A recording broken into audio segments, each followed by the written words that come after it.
Welcome to Sleepy Time Stories. Hey, my dear friends, or if this is your first visit here, welcome. Pull your blankets a bit higher, find your perfect spot on the pillow and simply breathe for a moment. Tonight, I want to guide you somewhere most history volumes overlook. Not to a battlefield, not to a royal hall, not to the grand cathedral where monarchs were crowned. I want to guide you to a small, dim room. Before dawn, even before the rooster thinks to crow, a woman is already present. She's not extraordinary by the standards of her era. She holds no title, no painting displayed in a gallery. Nobody writes poetry about her. But here is what I want you to consider for just a heartbeat. She is the reason her household eats today. She is the reason they stay warm. She is, in the truest meaning of the word, the motor of everything. And her day began in darkness. Not the poetic kind of darkness you see in films where a single candle spreads golden light across a lovely woman's face. The genuine kind of dark, cold flooring, smoky air, a baby nearby who suddenly decided 5 a.m. was a completely reasonable hour to need attention. So, who was she truly? What did her mornings actually resemble? And why, when I began exploring the historical records, did I find myself thinking, this woman labored harder before breakfast than many of us work in an entire week? Let us discover together.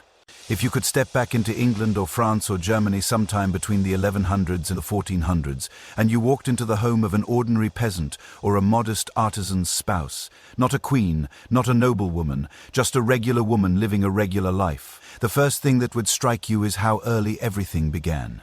We are talking about 4 a.m., sometimes earlier. And here is the detail that historians often skip. She was not simply awakening. She was continuing a job that had never truly paused. Medieval households did not have the comfort of a clean separation between day and night the way we do. There was always something, a sick child needing care in the small hours, an animal in the adjoining room, because yes, in many peasant homes, particularly during the colder months, the family and their livestock essentially shared living quarters. Scholars who have studied probate inventories and household records from places like rural England and northern France have noted that the noise and smell of animals was simply part of the atmosphere, part of home. The warmth they produced was not insignificant either. On a February night with no insulation and no glass in your windows, a cow nearby was essentially free heating. So when she opened her eyes, it was rarely to silence and stillness.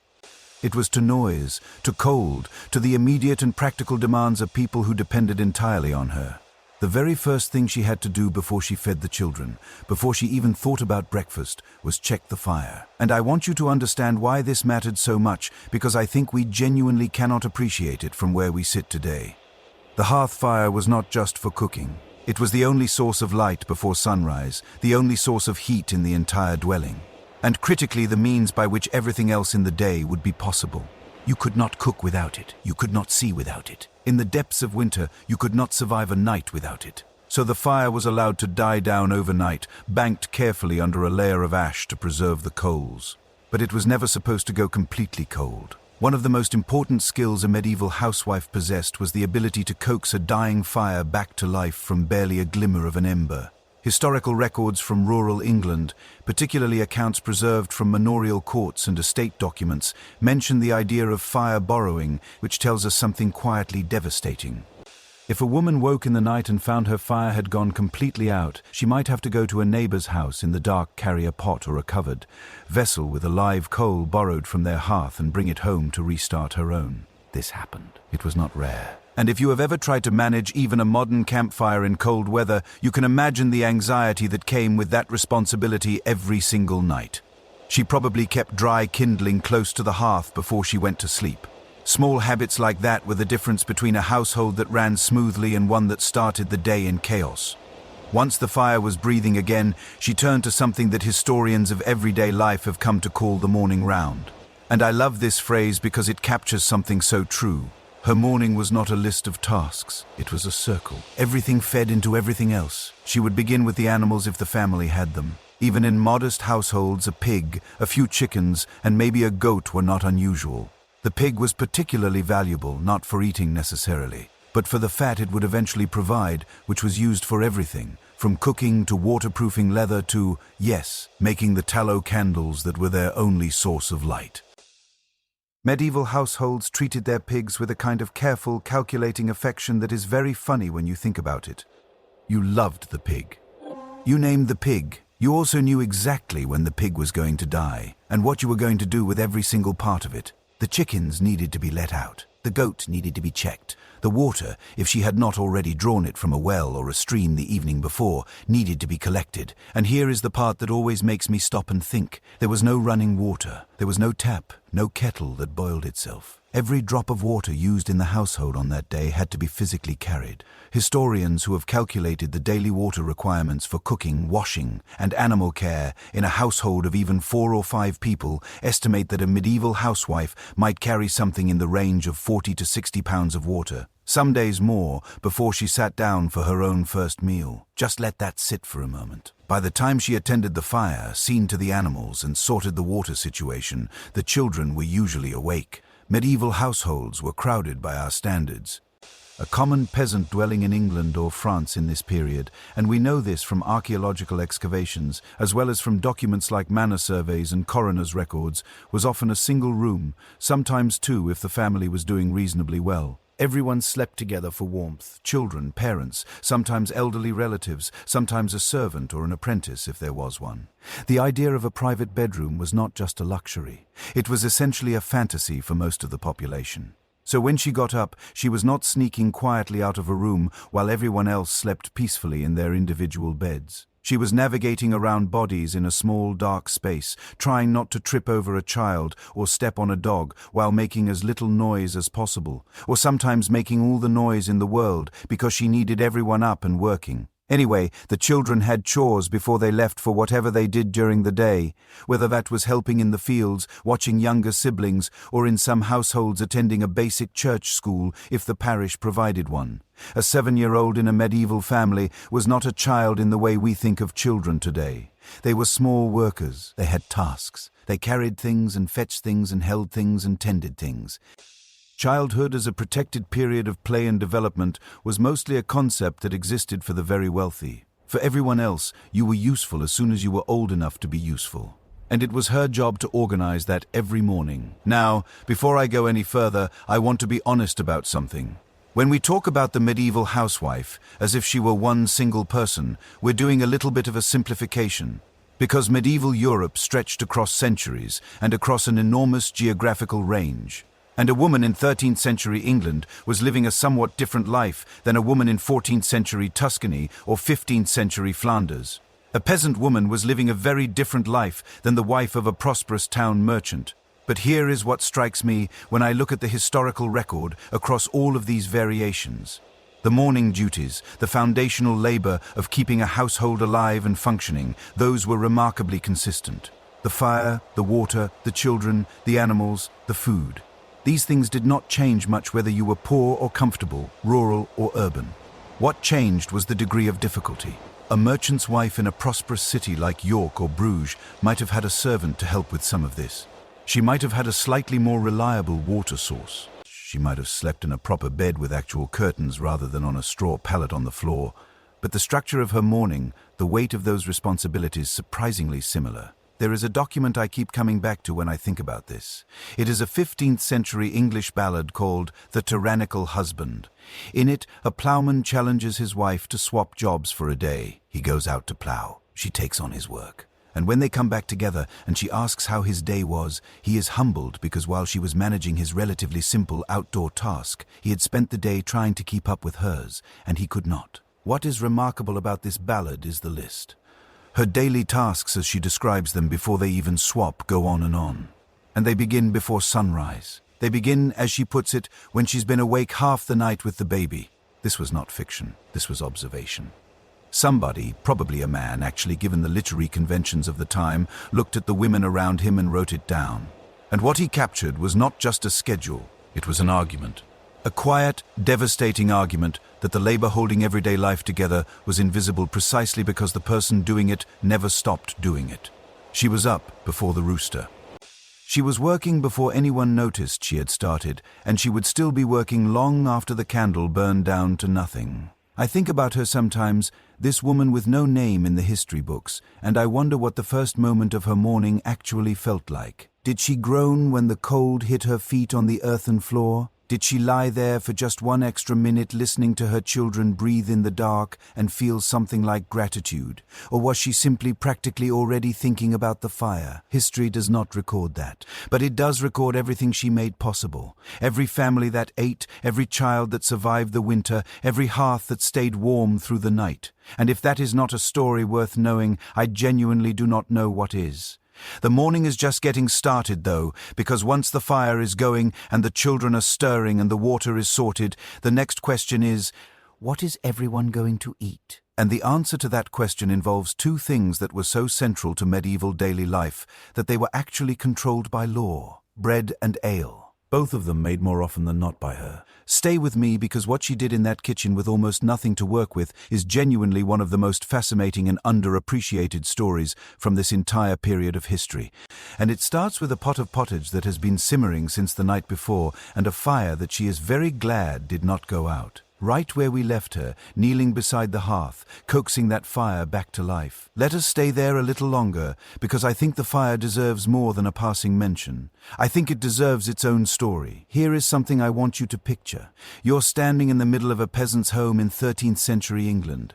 The room is roughly the size of a modern living room, maybe a little smaller. The walls are timber and daub, straw and animal dung packed between wooden frames. The floor beneath your feet is earth-packed hard from years of footfall, sometimes covered with a thin layer of dried rushes or straw that serves as both insulation and, let us be honest, a slow accumulating carpet of crumbs, dropped food and whatever the animals tracked in. And right in the center of this room, or pushed against one wall depending on the era and the region, is the hearth, no chimney. Not in most peasant homes of the earlier medieval period anyway. Chimneys were expensive. Chimneys required skilled stonework or brickwork. Chimneys for most of the population were simply not something ordinary people had access to until quite late in the Middle Ages. So the smoke, all of it, just rose and drifted around the room, and eventually, if things were going well, found its way out. Through a hole in the roof, or through gaps in the thatch, or through whatever small openings existed under the eaves. If things were not going well, if the wind shifted or the wood was damp or the weather turned, the smoke stayed right there at eye level, filling the room the family ate in, slept in, worked in, and raised their children in. Scientists who have done experiments living in reconstructed early medieval houses, and yes, actual researchers have actually done this, found that the smoke levels inside were significant enough to cause real physiological stress, eye irritation, chronic cough, the kind of low-level respiratory damage that builds up quietly over years.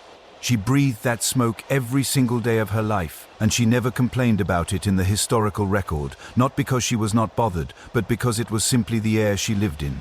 Now the fire itself was something she understood with a depth that is almost incomprehensible to us today. Think about what it means to cook without temperature settings. No dial to turn, no way to set it to medium heat and walk away. The fire was her instrument, and she played it the way a musician plays, by feel, by instinct. By years of accumulated knowledge that lived in her hands and her eyes and her nose. Different tasks required different relationships with the fire, a rolling boil for blanching vegetables, a gentle simmer for a pottage that had been on since the night before, hot embers pulled to the side for roasting. The medieval recipe tradition, and there are surviving manuscripts that document how cooks of the period thought about this, describes heat in terms like a quick flame or a gentle fire or bright embers. One recipe with wonderful practicality instructs the cook to keep a dish on the fire for as long as it takes to say half an Ave Maria, half a prayer. That was a unit of cooking time. There is something both charming and deeply human about that. In a world with no clocks on the wall and no timers buzzing from a pocket, you measured time the way you measured everything else, by what was already part of your life, and she had internalized all of it. The crackle of wood that was burning too fast, the color of the flame that told her the temperature was dropping, the way the pot sitting on its three-legged iron trivet over the embers needed to be shifted slightly to the left before it scorched. This was mastery, real mastery, the kind that does not come with a certificate or a title. Have you ever stopped to think about how incredibly dangerous this all was? The fire that kept her family alive was also the single greatest threat to their home. In medieval towns and villages, fire was an ever-present catastrophe waiting to happen. Town records from places like London and Paris show that large fires capable of destroying entire streets and neighborhoods were not once-in-a-generation disasters. They were closer to once in a decade, sometimes more frequent. A thatched roof, close-backed timber buildings, no fire brigade, no water pressure. A single spark carried by a wind gust at the wrong moment could undo everything. There are records of medieval English towns rebuilding their central districts multiple times within a single century. And at the heart of this risk in every home was the hearth that she managed. She kept buckets of water or sand nearby. She banked the fire carefully before sleeping, reducing it to coals but not extinguishing it, because dead fire in winter was its own emergency. She kept the rushes on the floor at a safe distance from the hearth's edge. She watched the sparks. The fire was her responsibility in a way that went far beyond cooking dinner. It was a kind of stewardship, a daily negotiation between necessity and danger. But here is what I find most fascinating about the medieval hearth. And this is something historians have only started examining closely in recent decades. The hearth was not just a physical object. It was the organizational center of the entire household. Everything happened around it. Meals were prepared at it, obviously, but clothing was dried beside it. Children were kept warm near it. The family's few candles made from the tallow she had rendered herself from animal fat. Another task in the long list were often lit from it. The sick were nursed beside it. Newborn babies in the terrifying first weeks of their lives were kept close to its warmth. In the deeper regions of medieval symbolic life, the hearth held a meaning that was almost sacred. The Latin word focus, which gave us the modern word for where a camera or a telescope sharpens an image, originally meant simply hearth, the place where everything converges, the center of attention, the thing around which all other things are organized. That is not a coincidence. And who was the keeper of that focus? She was. All right, let us talk about what was actually being cooked over that fire, because this is where I think the real surprises are. When most people imagine medieval food, they tend to go one of two directions. Either they picture some grim, unappetizing grey slop that nobody could possibly have enjoyed, or they picture elaborate feasts at long tables, whole roasted animals and goblets of wine. The truth for an ordinary household was neither of those things. It was more interesting. The centerpiece of the medieval diet across most of Europe for most of the population was something called pottage. The name comes from the old French word meaning what is put in a pot, and that is almost exactly what it was. A thick simmered mixture of whatever the household had available. Grains like barley or oats, dried peas or beans, vegetables from the kitchen garden, herbs, and occasionally a small quantity of salt pork or bacon fat for flavor. Think of it not as a single recipe but as a philosophy of cooking. You kept the pot going, you added to it, you let it develop over time. Some historians believe that in the poorest households, the pottage pot was essentially never fully emptied. It was added to and drawn from day after day, with new ingredients going in as old ones broke down. This makes a kind of deeply practical sense. Fuel was precious. Having to bring a cold pot to a full boil every single morning required significantly more firewood than simply keeping an existing fire going under an existing pot. A pottage that simmered gently overnight, needing only occasional tending, was not lazy cooking. It was economical intelligence. She knew this. She had learned it from her mother, who had learned it from hers. Now, the pottage varied enormously depending on the season, the region, and the family circumstances. A summer pottage in a household with a decent kitchen garden might actually have been quite good. Fresh leeks, onions, maybe some young cabbage, herbs like thyme and sage and parsley all simmered together with a base of grain. Cookery manuscripts from the period including the famous 14th century English collection known as the Form of Curry, compiled for the royal household but reflecting broader culinary knowledge of the time, described pottages flavored with almond milk, saffron, ginger. Of course, those were the pottages of the wealthy. For the ordinary family, the winter pottage was a different creature. The garden was bare. Fresh vegetables were gone, replaced by whatever had been dried, salted, or stored in root cellars. Dried peas and beans carried extraordinary weight during the cold months. They were not just food. They were the difference between getting through February and not getting through it. And the bread. Oh, the bread. I want to spend a moment here because bread in medieval Europe was not what we might lazily imagine. It was not just a side item or something you ate while waiting for the main course. Bread was, depending on the period and region, between 50 and 60% of the total caloric intake for ordinary people. Researchers who have studied medieval diet and nutrition have estimated that a working adult in this period might consume upward of 2 pounds of bread per day. £2. That is not an accompaniment, that is the meal itself. But here is where it gets complicated for our housewife. Most ordinary peasant homes did not have their own baking ovens. Ovens required substantial construction, significant fuel to heat properly, and expertise to operate. They were expensive to build and expensive to use. So what did she do? Many villages had a communal oven, the Lord's oven or the church's oven, that the community baked in, usually for a fee paid to the Lord in the form of grain or labor. She would prepare her dough at home, let it rise, and then carry it to the communal oven on baking day. This was not an everyday task. Baking was typically done once or twice a week, producing enough loaves to last several days, and the bread itself told a story about who you were. White bread made from finely milled wheat was the bread of the wealthy and the privileged. It was softer, lighter, and considered a mark of status. The bread of ordinary people was dark and dense, a rye bread, barley bread, or maslin, which was a mixture of wheat and rye.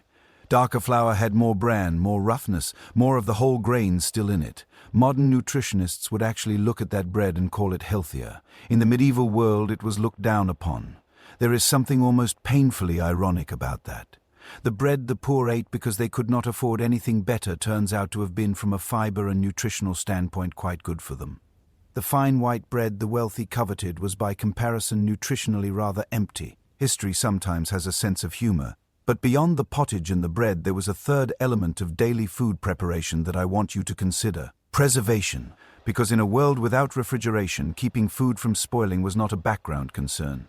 It was a constant, active, skilled task that shaped almost every decision she made about what to cook, what to buy, what to grow, and what to slaughter. Salting was the primary method. Salt, which she might have needed to purchase at market because it was not always locally available and was heavily taxed in some regions, was used to preserve meat and fish. A side of salted pork hanging in the rafters might be the household's primary protein source for months. Fat rendered from animals was stored in crocks. Herbs were dried and hung. Root vegetables were kept in cool, dark storage pits or corners of the cellar. She was thinking about January and September. She was thinking about February's meals when she was putting up the summer harvest. This kind of temporal planning, this constant calculation of what the household would need, not today, not next week, but months from now, required a sophisticated understanding of food, of quantities, of spoilage rates, of what her family consumed in a given week, and how that would change in winter when they were working less and needed less fuel for their bodies. And she carried all of this in her head. No spreadsheet, no app, no calendar with reminders, just knowledge. Quiet, accumulated, essential knowledge. I keep coming back to something when I think about all of this. We often talk about the Middle Ages as though they were a time of ignorance, as though the people living then simply did not know very much. And in some narrow technical senses, that is fair. They did not understand germ theory. They did not understand why salting meat worked, only that it did.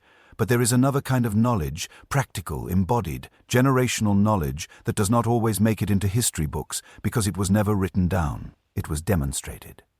It was passed from hands to hands, from mother to daughter, in the heat of a kitchen, in the rhythm of a day that started before sunrise and ended long after dark. She knew her fire, she knew her pottage, she knew which root vegetables would last through winter and which ones would not. She knew when the pork was properly salted and when it needed another day.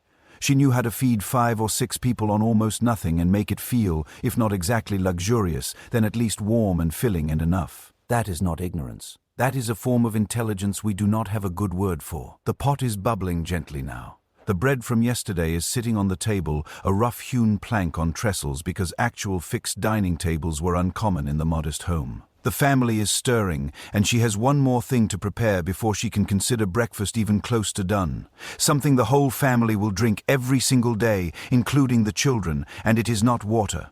The story of what she brewed in that kitchen and why the history of it is stranger and more fascinating than almost anything else about this period is something we have not even started on yet.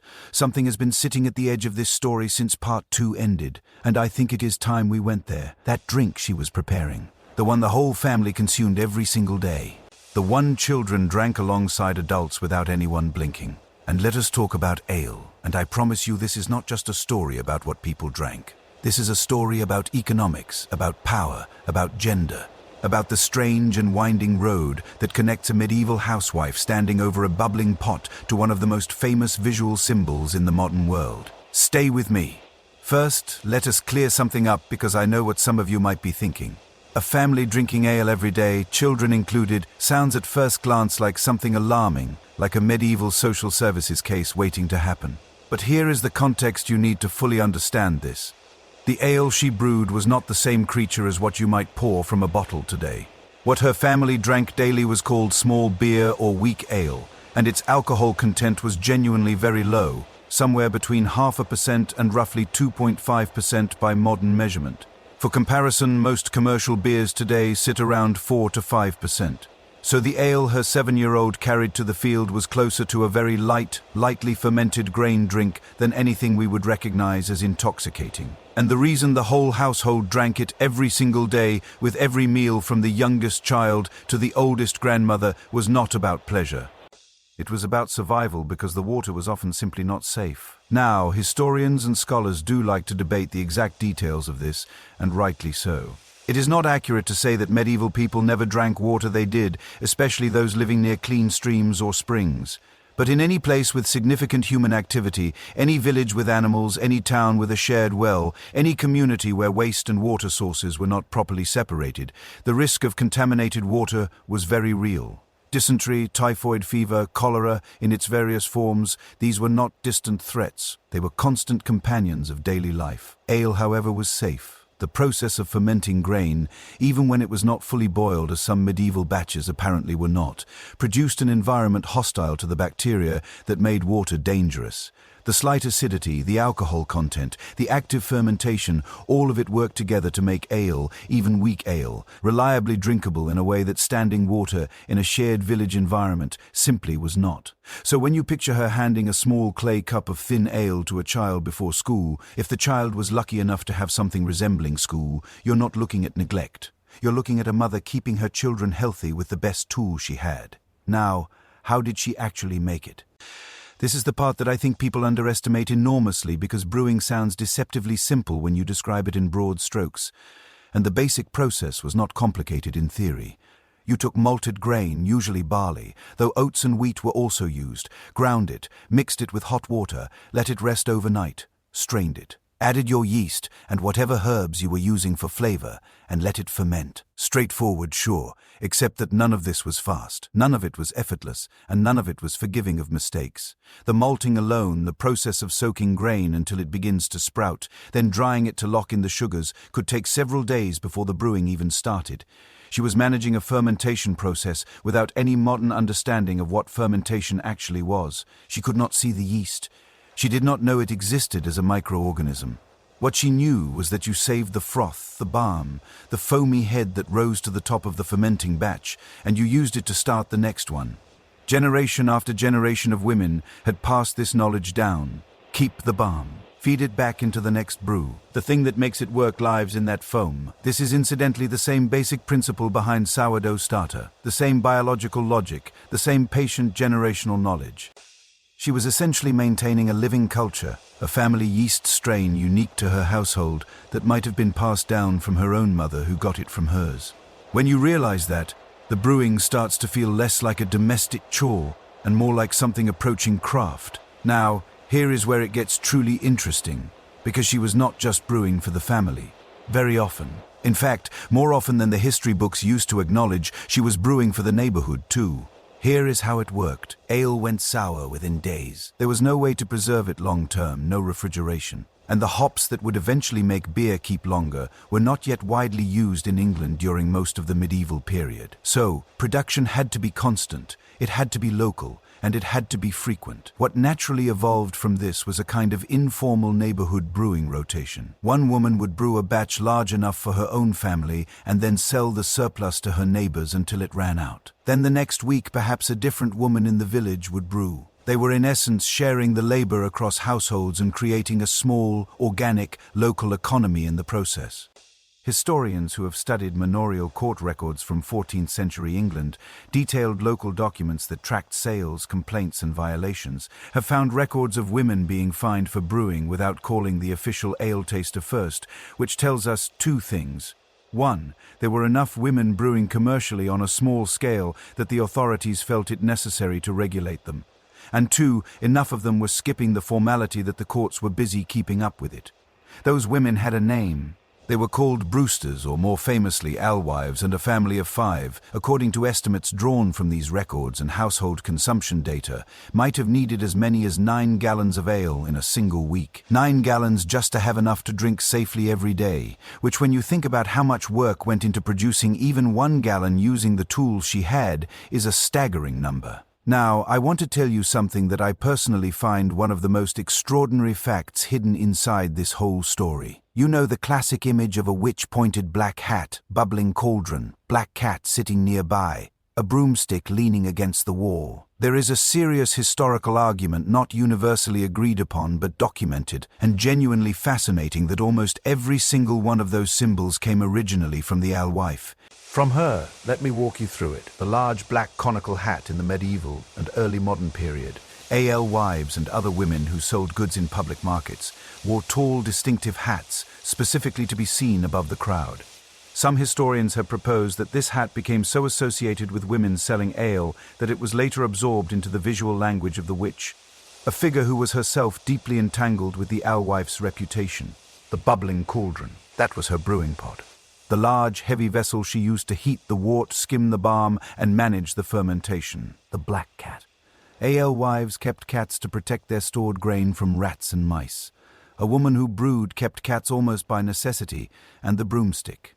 When an alewife had ale ready to sell, she would hang a green branch or a broom over her front door. It was her signal to the neighborhood, "The batch is ready, come and buy."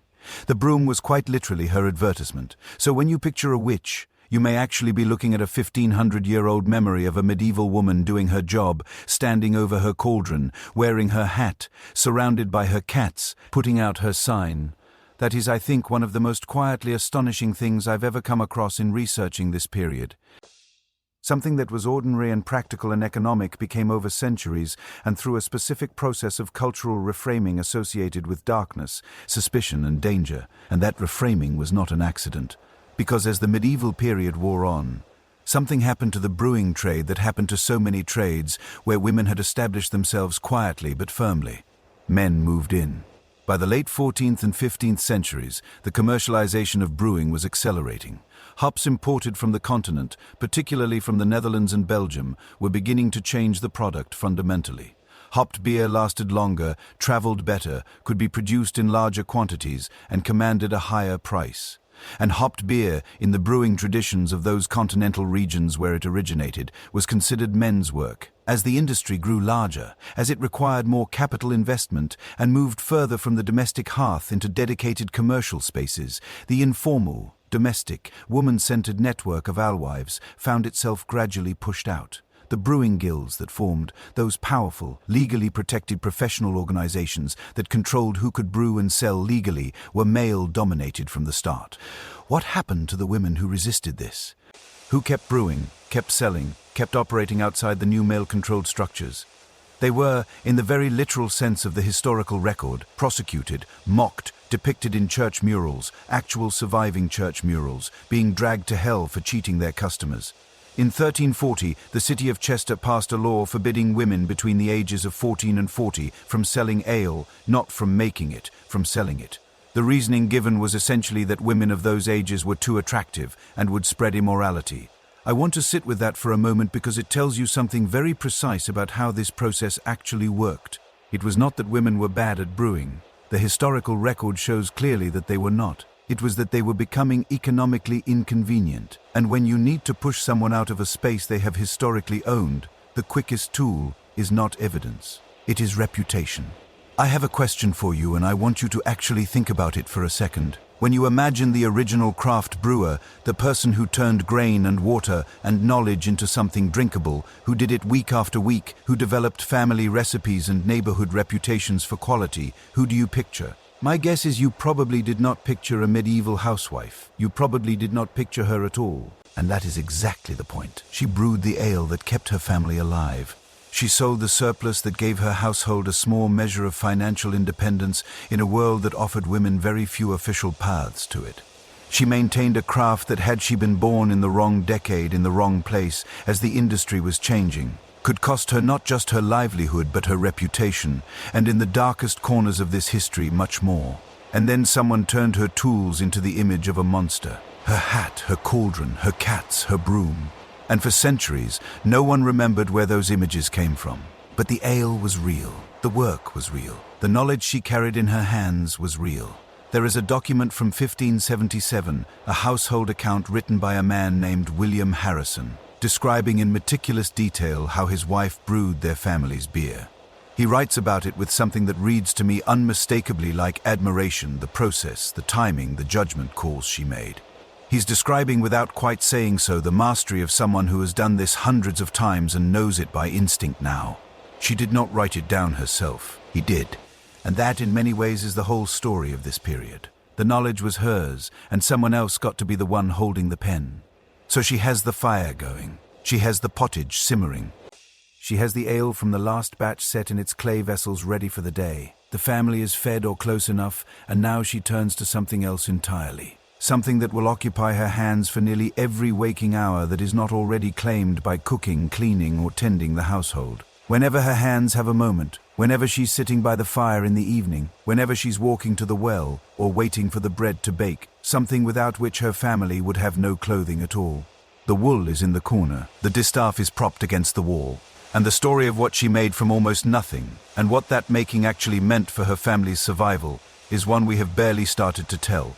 Picture her hands for a moment. Not her face, not her clothing, just her hands. Because if you had watched a medieval housewife through the course of a single day, you would notice something that modern life has almost entirely erased.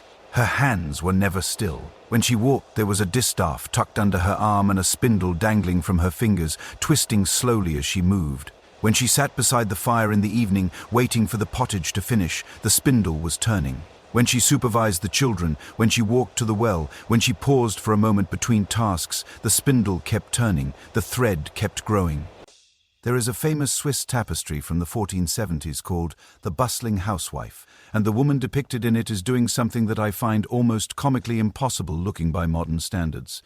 She's riding a donkey. She has a basket of birds on her back. A baby is somehow slung across her body and she is spinning. Distaff under one arm, spindle in the other hand, working as she rides. That image is not meant to be satirical. That is just what daily life looked like. Let us talk about why. Clothing in the medieval world was not something you bought cheaply, wore for a season, and replaced. Fabric was not mass-produced. There were no factories, no mechanized looms turning out bolts of material by the mile. Every piece of cloth that existed in the world had been made by hand, inch by inch, by someone whose body was the machine. And the numbers, when you actually do the calculations, are staggering. Consider this. Scholars who have carefully reconstructed medieval textile production using historical records, archaeological evidence, and practical experiments with period-accurate tools have estimated that producing just one square yard of plain woven woolen cloth required something in the range of 90 hours of spinning alone. 90 hours just the spinning before you even arrived at the loom. Add in the carding, the process of combing the raw fleece to align the fibers before they could be spun. And you're adding several more hours, then weaving, then sewing. By the time a completed garment existed, it represented well over 100 hours of skilled labor for even a modest piece of clothing. One shirt, one plain, unadorned linen shirt, more than 100 hours of human effort. This is why medieval people owned so little clothing by modern standards. Not because they were slovenly or indifferent, but because the labor required to produce even a single garment was genuinely enormous. For a family of 5 to be adequately clothed required a nearly continuous output of textile work year-round from every female member of the household old enough to hold a spindle. Girls learned to spin very young. Some historians estimate as young as 5 or 6 years old, not as a hobby, as training for their most essential economic role. Now, the tool at the center of all of this was the distaff and spindle. And I want to take a moment to actually explain what these were, because I think most of us picture something vaguely wand-like and leave it at that. The distaff was essentially a long stick, sometimes ornately carved, sometimes completely plain, that held the prepared raw fiber. You would wrap your cleaned carded wool or flax around it, and then tuck the long end through your belt or under your arm. The distaff became a kind of third arm, holding your fiber supply organized and clean while your hands were free to work. The spindle was a weighted stick, a small shaft with a round wall, usually made from clay or bone, or lead near the bottom to add momentum. You would pull fiber from the distaff with one hand. Give the spindle a flick or a twist with the other, and then let it drop, hanging in the air, its own weight keeping it turning, as the twist ran up into the fiber and transformed it into thread. That is the whole machine. A stick with a weight, and with it she produced the thread from which the fabric of her world was made.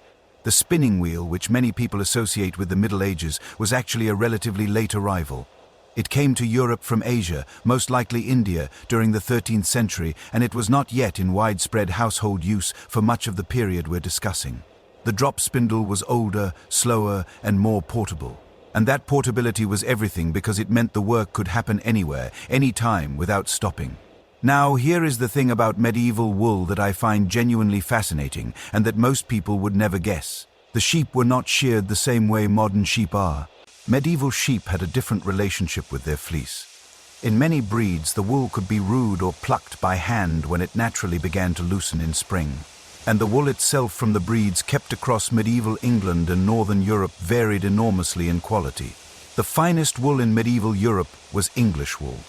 This was not a local boast. It was a documented commercial reality. Historians who have studied the medieval wool trade have described English wool, particularly from regions like the Welsh Marches and Lincolnshire, as unrivaled in quality across the continent. It was so valued that Italian merchants, the Riccardi banking family from Lucca among others, were traveling all the way to England specifically to buy it. Think about that. The finest raw material in the European textile economy was coming from the backs of English sheep, and much of the first processing of that wool, the sorting, the washing, the carding, was happening in English homes, in ordinary households, at the hands of women who were not merchants or traders or recognized members of any economic guild. They were just women doing what needed to be done. What she produced at home was generally called burel, a coarse, undyed, rough-woven cloth made from whatever quality of wool the family had available. It was not beautiful. It was not fine.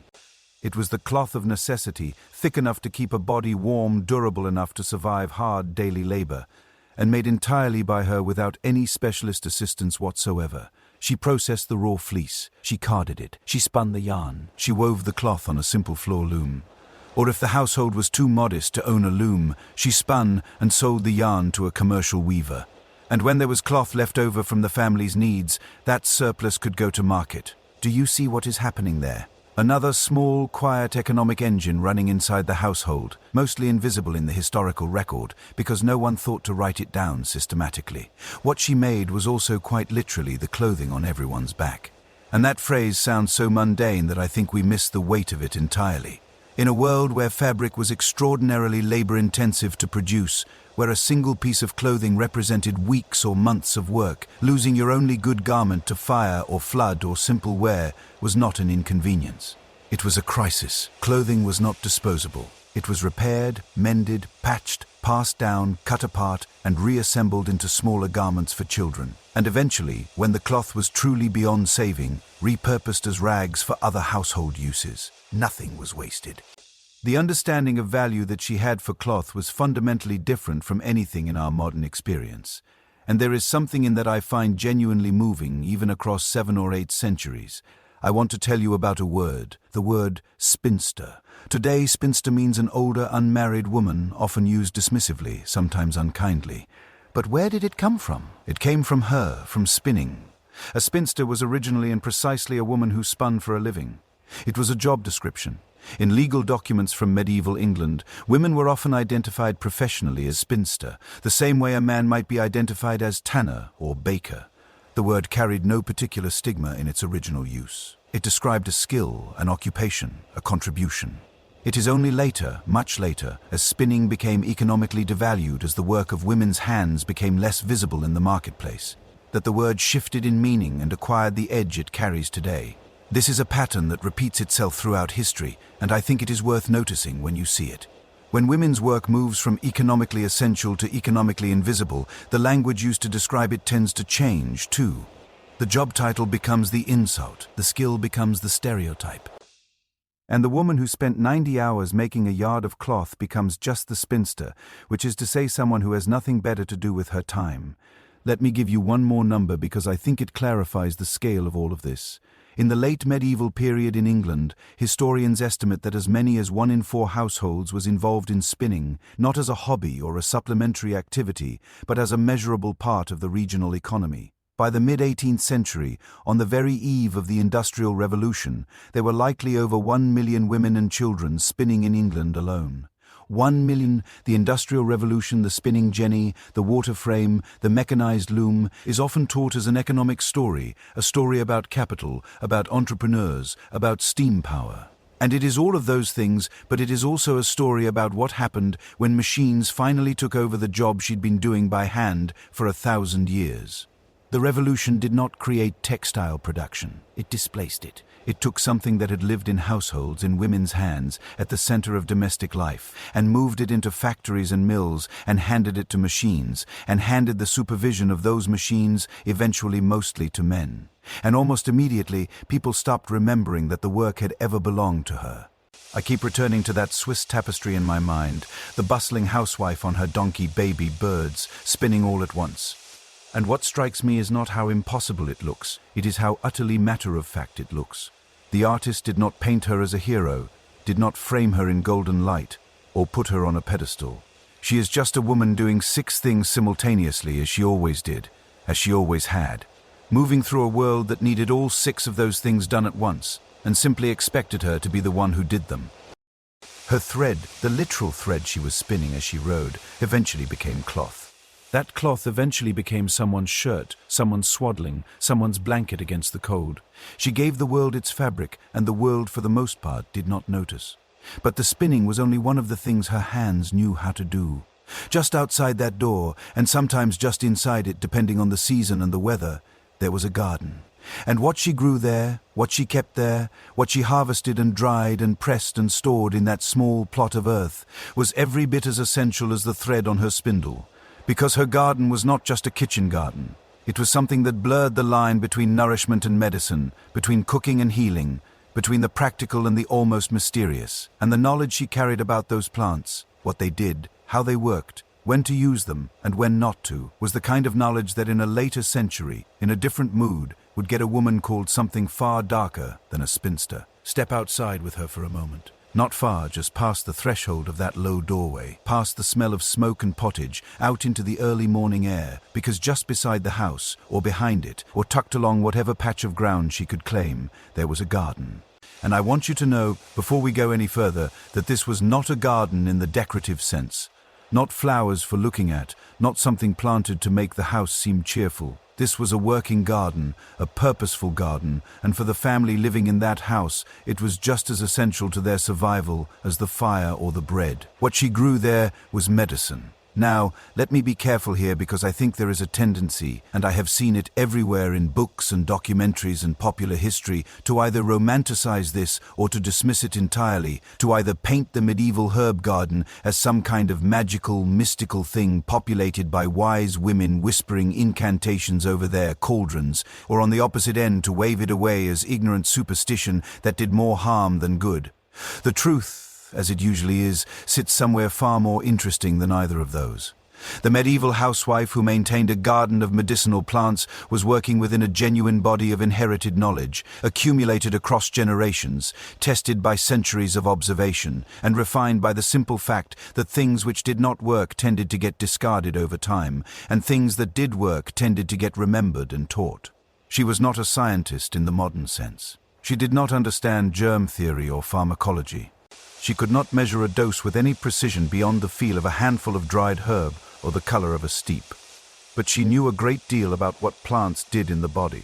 And much of what she knew, when we look at it from the vantage point of modern botanical research, turns out to have been genuinely measurably correct. Let us walk through her garden because the plants she kept are worth knowing by name.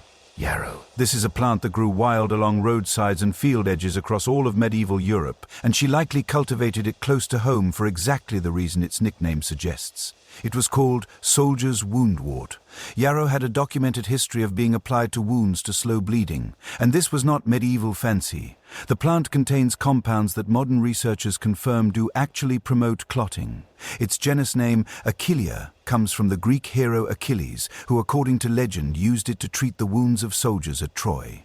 By the medieval period, this association was well established, and yarrow was among the most commonly kept herbs in English cottage gardens. She would have dried yarrow and kept it in the house. A poultice of crushed yarrow leaves pressed onto a cut or a wound was one of the most immediate and practical tools in her medical kit. And since the medieval household regularly involved sharp tools, heavy work and proximity to both fire and animals, cuts and burns and bruises were not exotic emergencies. They were Tuesday. Comfrey, sometimes called knitbone in the vernacular, was another staple. The name itself tells you everything. She used it on broken or injured bones and on deep wounds, pressing the thick mucilaginous leaves as a poultice directly onto the injury. Modern analysis of comfrey has found that it contains a compound called allantoin, which genuinely does accelerate cell proliferation and tissue repair. She did not know the word allantoin. She just knew that comfrey helped things heal. Sage grew in almost every kitchen garden, and a medieval saying has come down to us through the historical record that is difficult to argue with. Why should a man die while sage grows in his garden? It was used for sore throats, digestive complaints, fevers, and as a general tonic. Chamomile for headaches and settling an upset stomach. Plantain, the common weed that grows in footpaths and along roads, for drawing out inflammation from insect bites and skin irritation. Lavender for easing anxiety, promoting sleep, and freshening the household. Mint for digestion. Fennel for colic in babies. And Saint John's wort, that bright yellow flower that bloomed in midsummer, was gathered specifically around the feast of St. John, hence the name, and used for a range of complaints, including what contemporaries described as melancholy, a heaviness of spirit, a persistent sadness. We now know that St. John's wort contains hypericin, a compound that has real documented effects on mood. Several centuries before anyone understood the mechanics of depression, medieval women were treating it with a flower gathered on a specific day in June.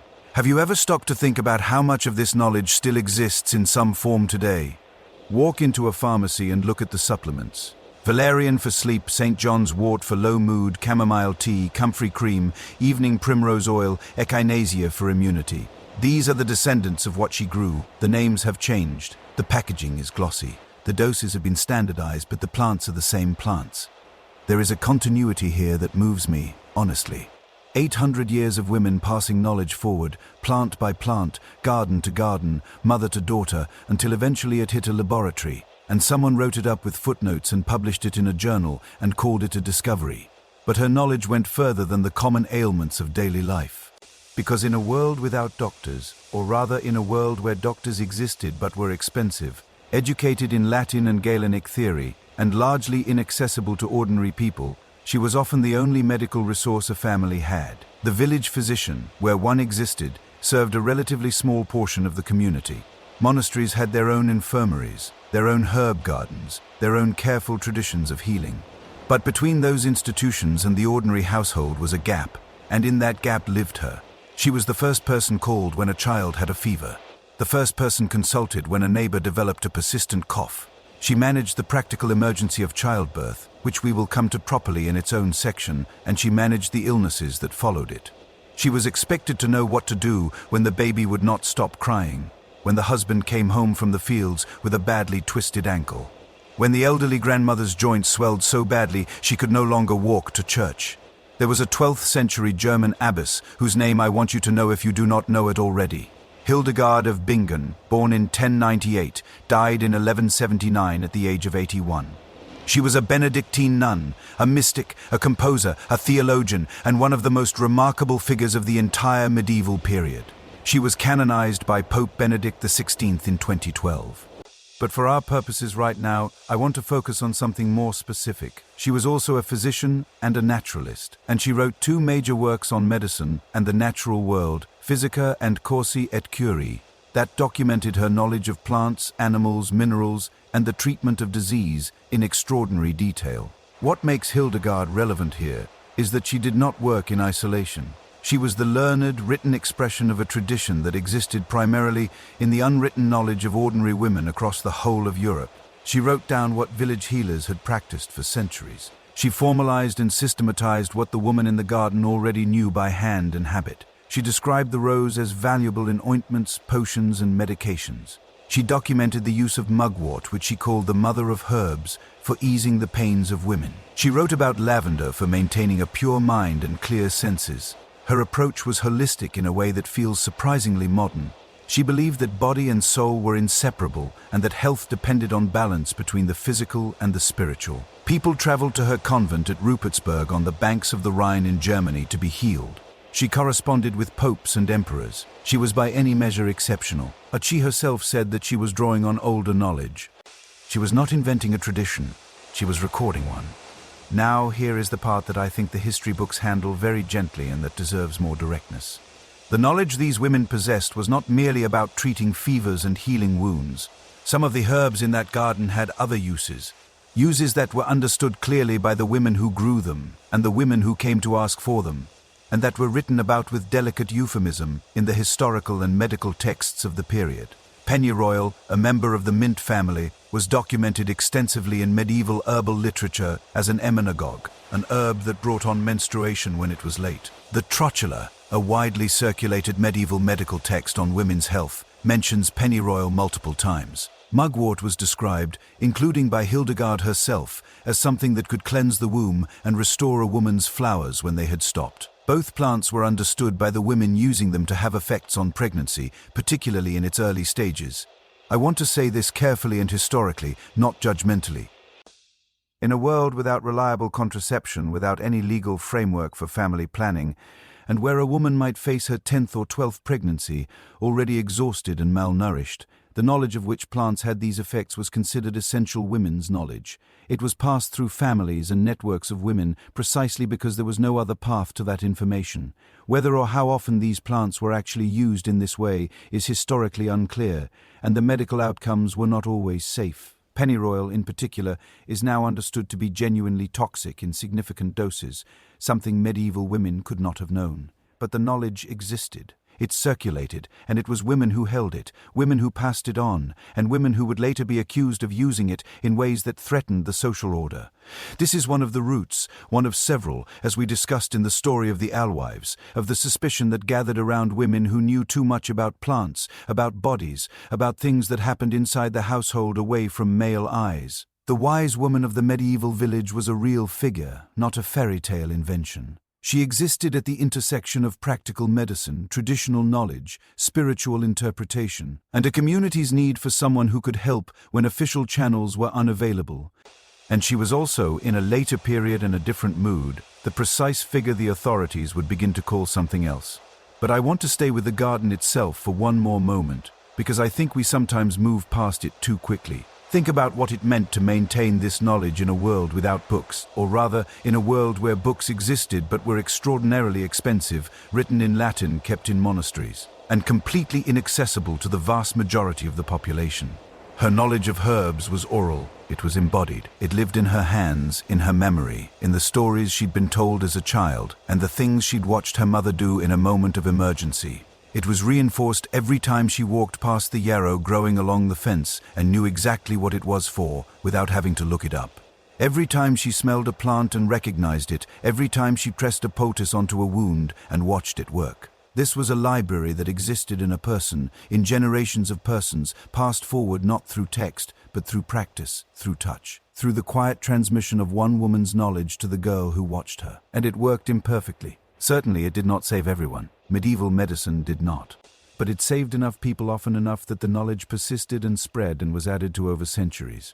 There is a phrase that has stayed with me since I first read it in the context of medieval medicine. Simples. That was the word used for medicinal plants kept and used in the household as opposed to compound medicines, which were the province of apothecaries and physicians. Simples were her medicines. Simple plants simply applied for common conditions. One of the most commonly noted simples in records from medieval England was plantain, which went by the Anglo-Saxon name waybread, the bread of the path, because it grew everywhere. People walked free for the taking, requiring no cultivation at all. It was used for cuts, for insect bites, for inflammation of the skin. Modern research has confirmed antimicrobial and anti-inflammatory properties in plantain leaves.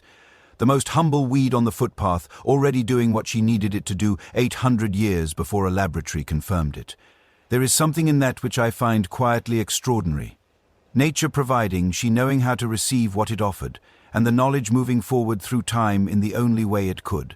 Through her voice, her hands, her garden, and the daughter who stood beside her watching. She's been out here long enough. The morning is getting on. Inside there are things waiting. The children who need looking after, the husband who has gone out, the house itself with all its demands. But of all the things her day requires, the one that I think sits most heavily, not in terms of labor, but in terms of what it actually meant to be her, is something we have not yet touched on at all. She would likely carry many pregnancies in her lifetime. She knew what childbirth looked like because she had seen it in her neighbors' homes long before she experienced it herself. She had been there when things went well, and she had been there when they did not. The story of birth and loss in the medieval household is one of the most intimate and largely unrecorded chapters of this entire period, and it is one that tells us more about who she really was and what she was truly made of than almost anything else we could discuss. There is a document held today in the Wellcome Collection in London. It is a long, narrow strip of parchment dating from around the year 1500. Fragile, handwritten in Latin, worn smooth in places from being touched so many times. Researchers who studied it recently using what is called biomolecular analysis, a technique that can detect ancient proteins embedded in the fibers of old materials, found something remarkable.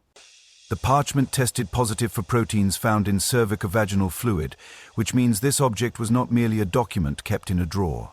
It was worn against the body of a woman in labor, wrapped around her womb, held there by her own hands or by those of a midwife, while she went through what may have been the most dangerous experience of her life. This was a birthing girdle, a scroll inscribed with prayers for safe delivery, with the names of saints associated with childbirth, with a promise that reads in translation from the Middle English written along one edge.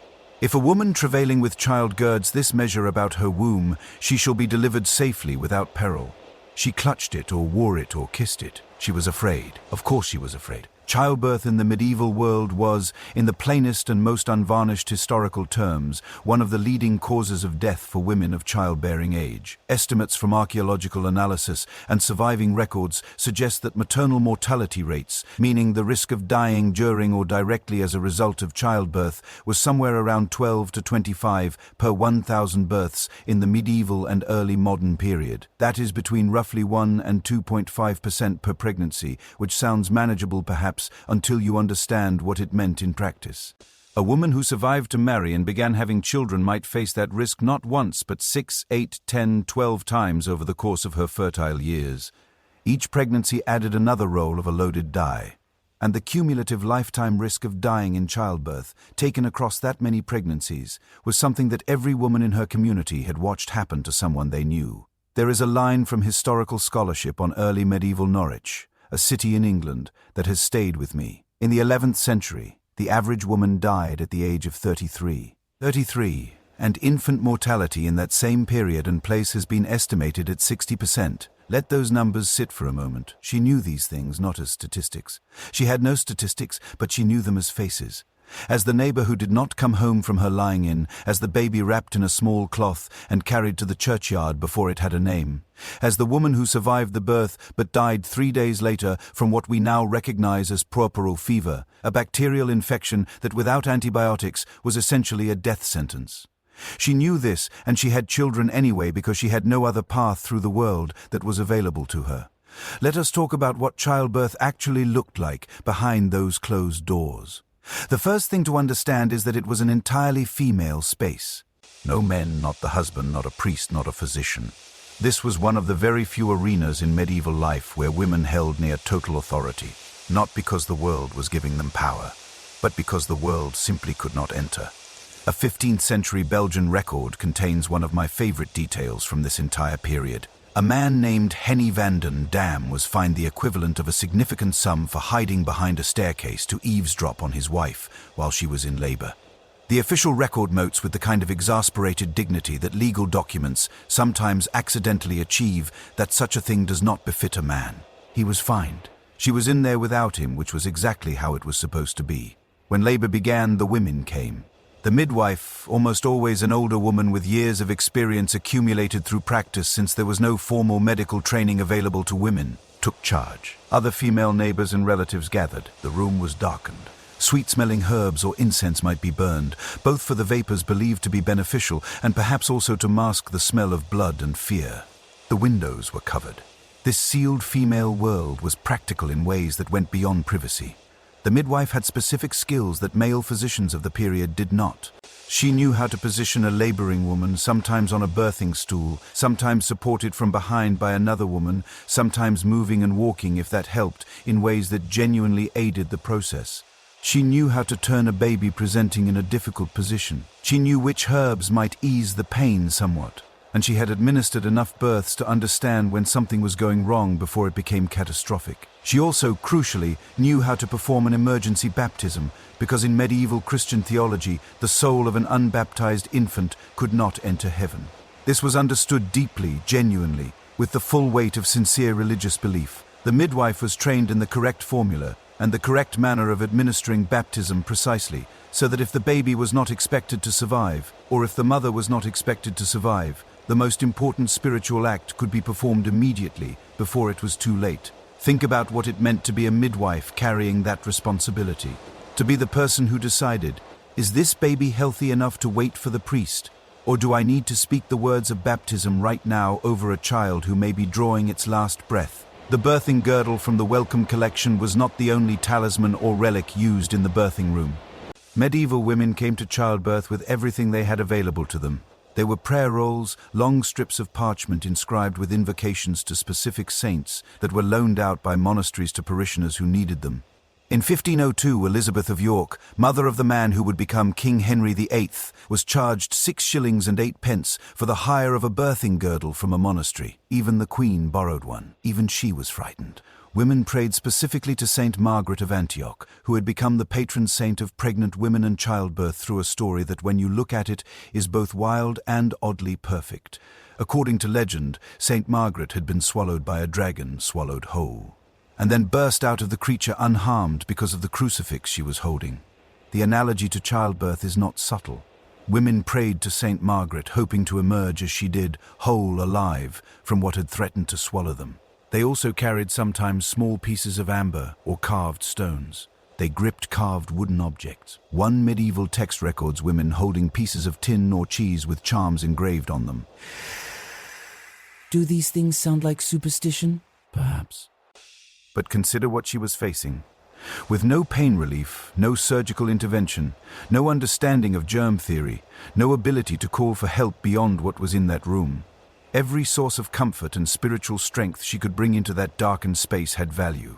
The psychological effect of believing you were protected mattered. It still does. And then there was what happened afterward. If the birth went well, if both mother and child survived those terrifying hours or sometimes days, there was a period of recovery that was formalized by the church into a ritual that I find genuinely fascinating and more than a little complicated. It was called churching. For 40 days after giving birth, a woman was not permitted to attend church.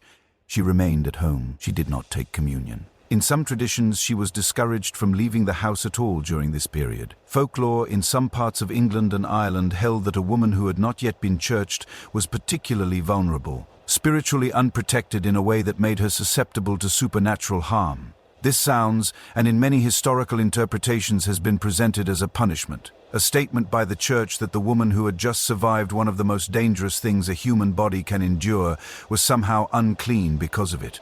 And there is truth in that reading. The theological roots of churching go back to the book of Leviticus, which prescribed ritual purification for women after childbirth, and the church had absorbed and formalized that tradition. The language around churching sometimes framed it in terms of purification, the idea that blood and birth created a kind of ritual impurity that needed to be addressed before the woman could fully re-enter sacred space. But here is the complication that I think modern readings sometimes miss. For the woman herself, churching was not simply a humiliation. It was a threshold, a marking, a formal recognition that she had passed through something enormous and come out the other side. When she finally returned to the church on that 40th day, veiled, sometimes carrying a candle, kneeling at the altar rail with her head bowed while prayers were spoken over her, it was a community event. Neighbors came. There was often food and celebration afterward. It was in practice something more like a reintroduction party than a penitential ritual. Here she is. She made it. She is back. And there is something else. Historians who have examined churching from the perspective of the women who actually participated in it have argued that it gave them something rare and valuable, a structured period of rest and recovery that their ordinary life would never have otherwise allowed. Think about that.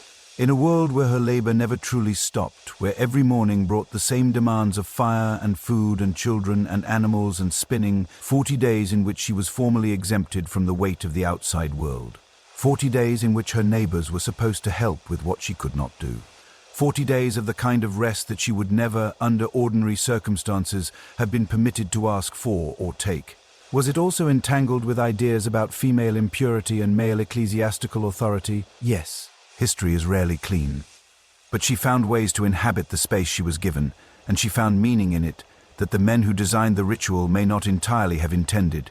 Now, and this is the part I want to spend a moment with, because it is the part the history books tend to handle most gently of all. What happened when the baby did not survive, or when the mother did not? There is an observation from a historian studying medieval baptism and churching rituals that has stayed with me in a way that is difficult to fully articulate. She noted that there must have been mothers who went to their churching ceremonies, those 40th day rituals of return and community celebration, in the weeks after their babies had died, who stood at the altar rail with empty arms, who went through the motions of a ceremony designed for survival, while they were carrying a grief that the ceremony had no real language for. There is a specific documented case, a man named Richard Hunn in early 16th century London, whose mysterious death became a famous legal case. The story first surfaces in the historical record because he refused to donate at his wife's churching ceremony the small cloth, the chrism cloth, that had wrapped their 5-week-old son when he died, a 5-week-old son and a wife who still had to go through the ceremony.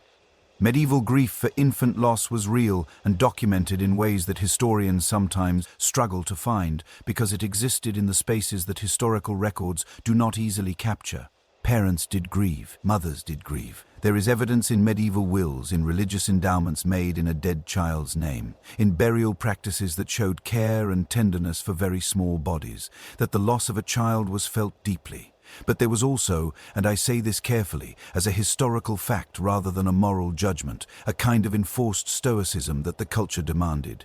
When infant mortality rates were genuinely very high, when loss was common enough that every family had experienced it, the community's capacity for formal, extended mourning of each small death was limited. Life pressed on. The fire needed tending. The other children still needed to eat.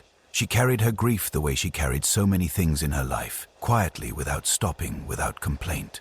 Do you ever think about what we ask of people and then simply never acknowledge? I think about it in the context of her a lot.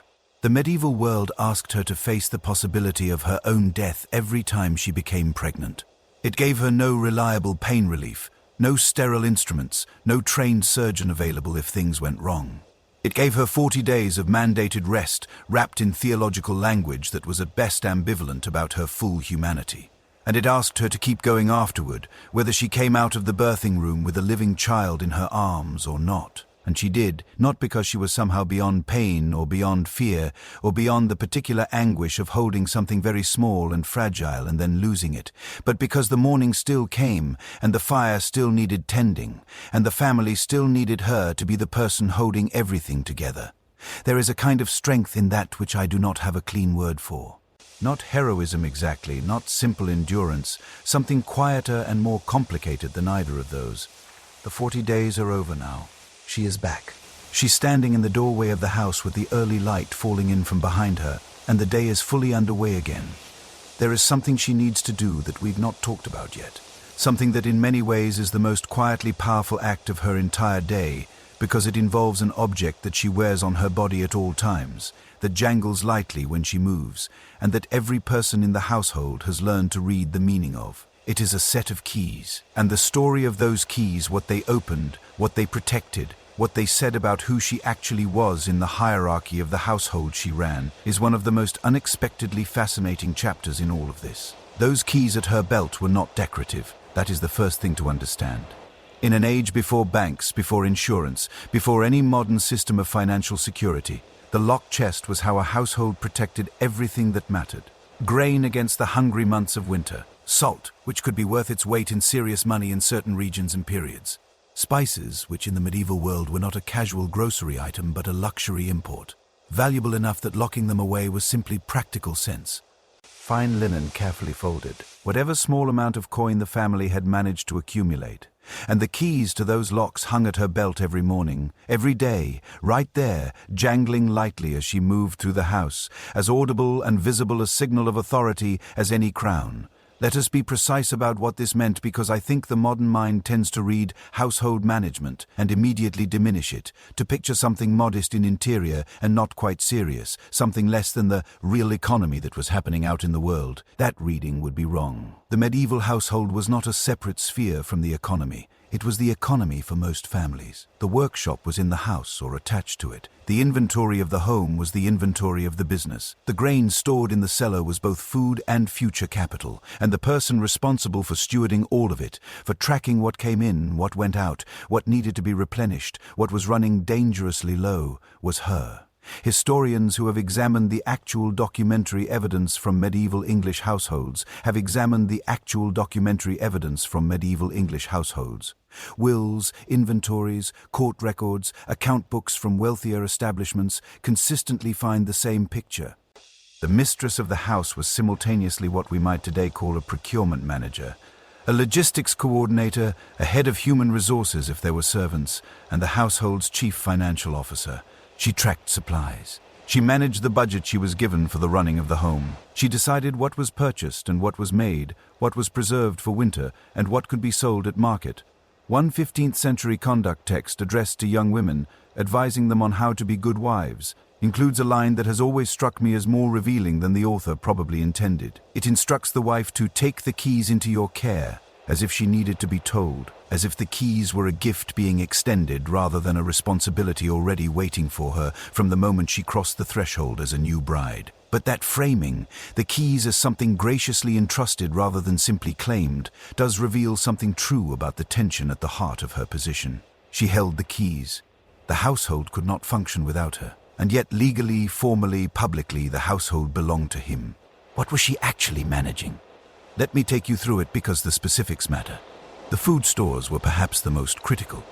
A medieval household that expected to survive the winter needed to have calculated by late autumn whether it had enough grain, enough salted meat, enough dried peas and beans, enough preserved vegetables and fruits to carry everyone, family, servants, apprentices if there were any, through to the first reliable harvests of spring.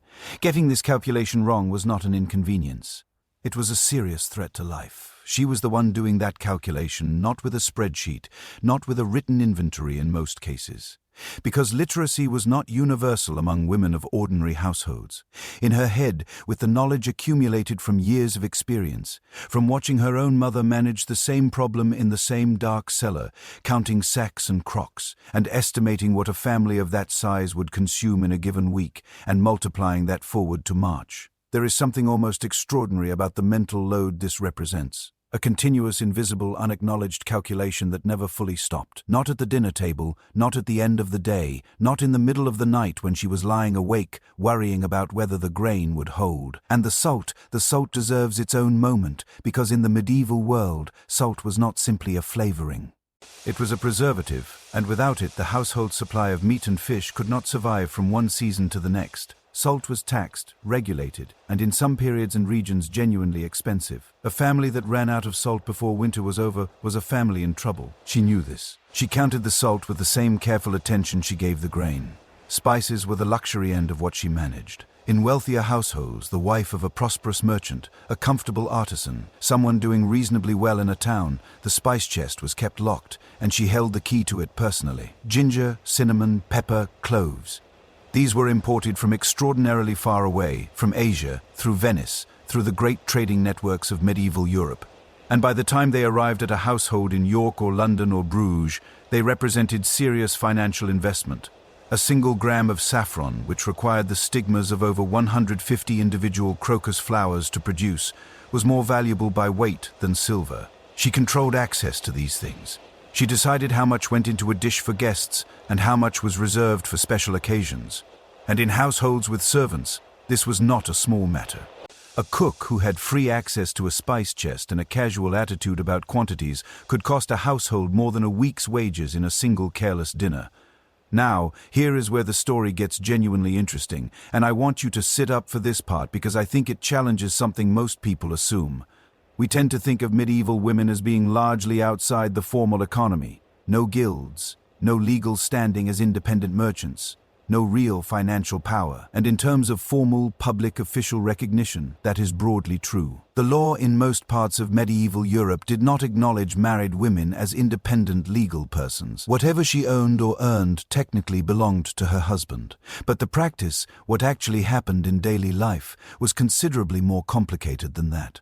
In a medieval artisan household, particularly in towns, the wife was not simply a passive domestic figure. She was an active participant in the family business. She might keep the accounts if she was literate enough. She might manage the sale of goods from the household premises while her husband worked in the workshop. She might handle negotiations with suppliers. She trained any female servants in the work of the house. When her husband traveled, she stepped into his role entirely, not as a temporary measure, but as the fully competent second partner that she always had been, simply without the title. There is a record from the manorial court at York from the later medieval period.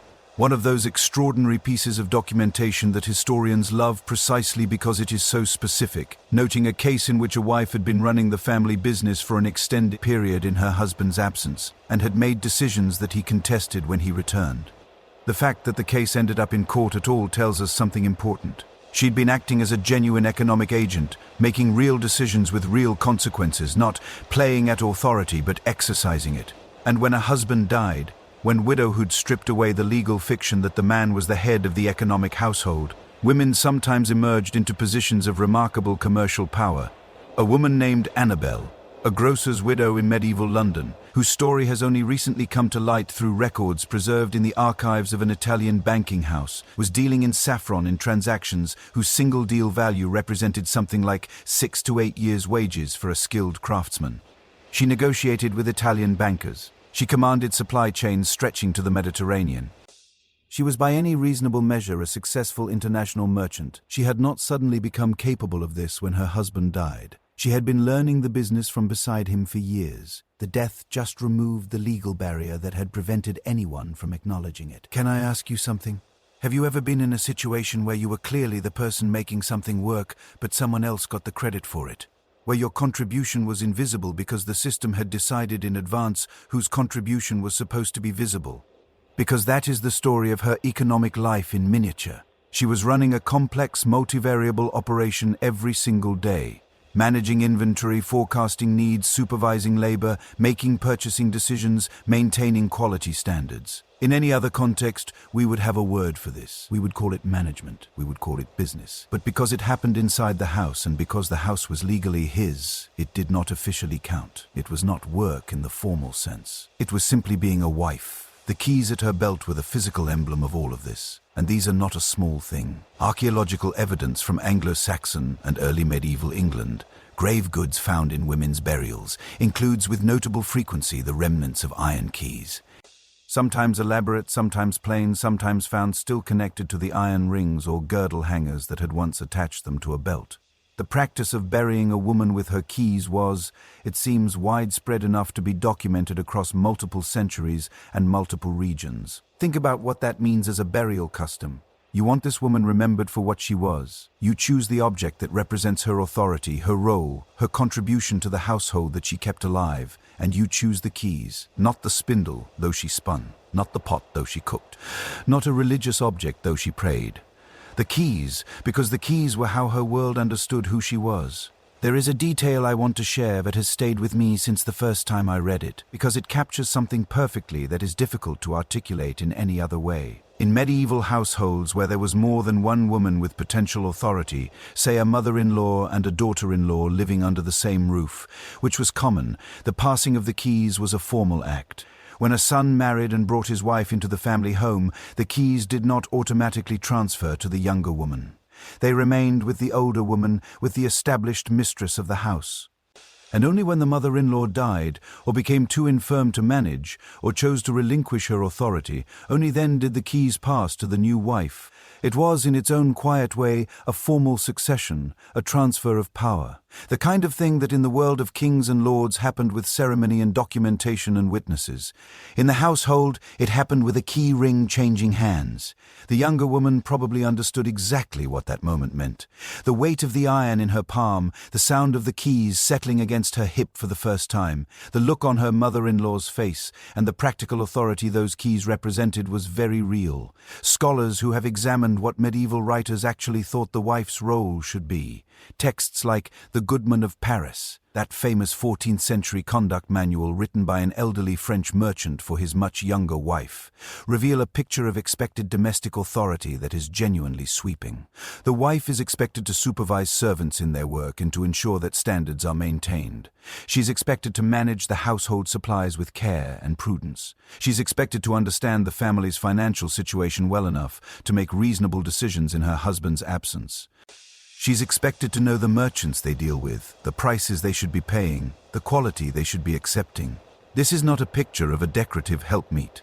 This is a picture of a capable executive running a complex operation.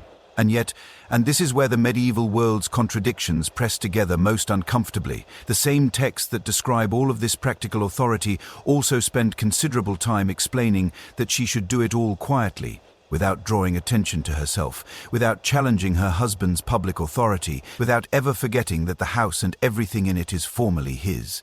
Be competent, be essential. Be the person on whom everything depends, but do it invisibly, do it softly. Do not let the world notice. I find this contradiction genuinely moving rather than simply frustrating because I think it captures something true about how power actually works inside intimate spaces. The formal hierarchy said one thing, the lived reality said another. And she navigated that gap every single day with whatever combination of intelligence, patience, and strategic calculation the situation required.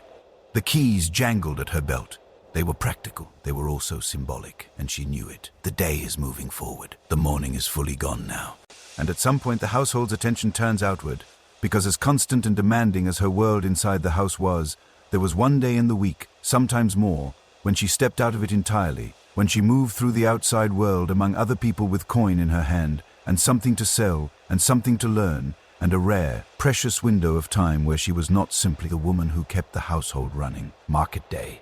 And what happened on those days, what she bought, what she sold, who she talked to, and what she heard, turns out to be one of the most unexpectedly rich windows into the social life of medieval women that the historical record offers us. Market day arrived differently than other days. You could feel it in the air before you even stepped outside. The sound started earlier, a distant clatter of cartwheels on packed earth, the particular clamor of animals being moved in numbers, voices carrying across rooftops that had been quiet just an hour before. In most towns and villages across medieval England, markets were held once or twice a week on days licensed by royal charter. The right to hold a market was not taken for granted. It was a formal legal grant, and the lord or borough council who held it collected tolls and fees for the privilege of its operation. Getting there and back in a single day was the practical constraint that shaped where medieval people could trade. Historical studies of 14th century England have found that the average rural household lived just over 4 miles from its nearest market.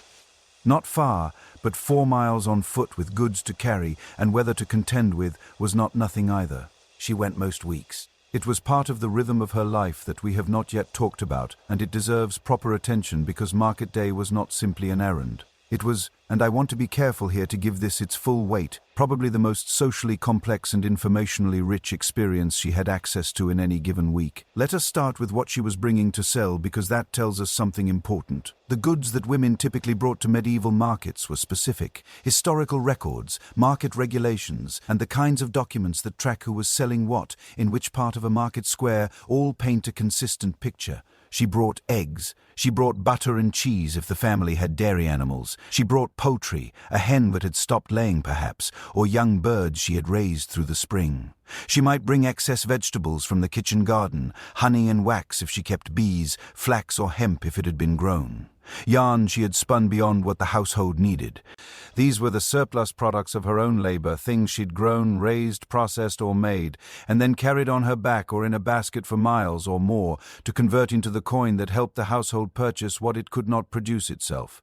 The sale of these goods was, in many households, the primary mechanism by which ordinary women participated directly in the money economy. It was modest, it was episodic, but it was hers in a way that very few other things were. The labor was hers, the surplus was hers to control, and the money she received for it was in her hands before it entered the household account. The market itself, when she arrived, was an experience of the senses that I think we genuinely cannot reconstruct adequately from our modern vantage point. Think about what it sounded like. Hundreds of people in a confined space all talking at once. Merchants crying their wares at the top of their voices. This was not metaphorical. It was literally required since there was no signage, no advertising, no other way to attract buyers to your particular stall among dozens of others selling similar things. The noise was apparently so intense and so constant that in some markets regulations were passed about it, with fines for merchants who grabbed hold of passers-by, which tells us the enthusiasm to make a sale could tip into something approaching physical coercion. Add to that the sounds of animals, livestock being bought and sold, pigs objecting loudly to their situation, cattle being moved through narrow lanes between stalls. The smell of the live animal section of a market was something that would register immediately and unmistakably. Layers of wood smoke from food stalls where bread and pies were being sold. The sharp smell of the fishmonger's stall. The leather tang from the cobbler. The chemical sweetness of the dyer working in a corner of the square. It was loud. It was fragrant in ways both wonderful and otherwise, and it was crowded with people from every layer of the social world she inhabited. Now, here is the thing about medieval markets that I think the history books tend to note politely and then move past a bit too quickly.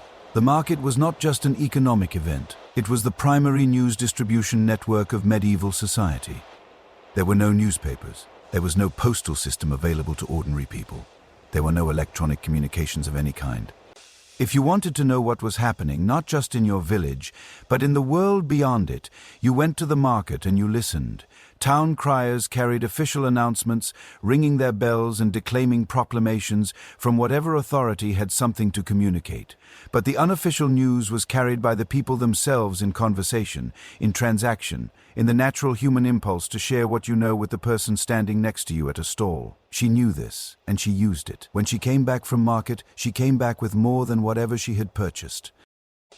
She came back knowing which merchant was charging unfair prices, which family in the neighboring village was having trouble, whether the harvest further north was looking good or poor, what the weather had been like in the direction the storms were coming from, who had died, and who had married, and who had done something sufficiently dramatic to be discussed by everyone who had been in the market square that week.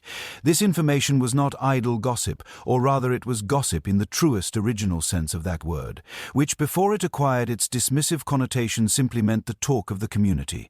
The informal circulation of knowledge that allowed people who had no access to official channels of information to understand their world and make decisions within it. Should she plant early this spring, given what the farmers from the valley were saying about the weather? Was the price of salt likely to go up based on what the merchants were telling each other? Was the tanner in the next town still a reliable buyer for leather goods? All of this moved through the market, mouth to ear to mouth, carried by the people who were there. And she was there. Let me tell you about the assize of bread and ale because it intersects with her market experience in a way that is genuinely fascinating. The assize of bread and ale was a piece of English law dating from the 13th century. One of the earliest food regulation laws in British history, as historians of the period describe it. It did something surprisingly modern. It set legally mandated price and weight relationships between grain prices and bread prices, and between grain prices and ale prices. When the price of wheat grain went up, the regulated price of bread adjusted accordingly. The goal was to prevent profiteering on food essentials during times of hardship. To enforce this, each community had an official called an ale conner, the ale taster. He was elected annually at the local manorial court and was sworn to examine quality and quantity of bread and ale sold in the market and to report any violations. He tested the ale for strength, for watering down, for fair measure. He checked the weight of bread loaves to see if the baker was getting away with undersized portions. And when the law was violated, when a brewer sold short measure, when a baker's loaves came up light, the fines could be substantial. Here is where she appears directly in the historical record. A document from 1346, a manor court record from England, lists the names of people fined for breaching the assize. Read through it, and you find a particular pattern. A significant proportion of the violators are identified as women selling ale and bread. Their names are recorded, their fines are recorded. Alice, widow of such and such, fined for selling ale without calling the taster. The wife of Roger Cannon, fined for the same. These records are extraordinary because they are one of the few places where ordinary women of this period appear in official documentation at all, and they appear because they were caught doing commerce, because they were active enough in the market economy that the authorities felt it worthwhile to monitor and regulate them. The fines, incidentally, were often treated less as punishment and more as a kind of operating license fee. You paid, you continued, which tells us something about how the system actually worked in practice. The authorities needed the bread and the ale more than they needed perfect compliance. Do you ever think about where the phrase, a baker's dozen, comes from? It comes from the assize of bread. From bakers who, terrified of being fined for underweight loaves, developed the habit of including 13 in every batch of 12, an insurance policy against the assize man finding their loaves wanting. 13 for 12, a baker's dozen, 800 years old and still in use today in bakeries and bagel shops and donut boxes across the world. She was part of the world that gave us that phrase. She was the one buying and selling in the system that made it necessary. Now what about what she was buying at market rather than selling? This depended entirely on what her household could not produce and what she could afford. Salt, if it was not locally available and her supply from the previous purchase was running low.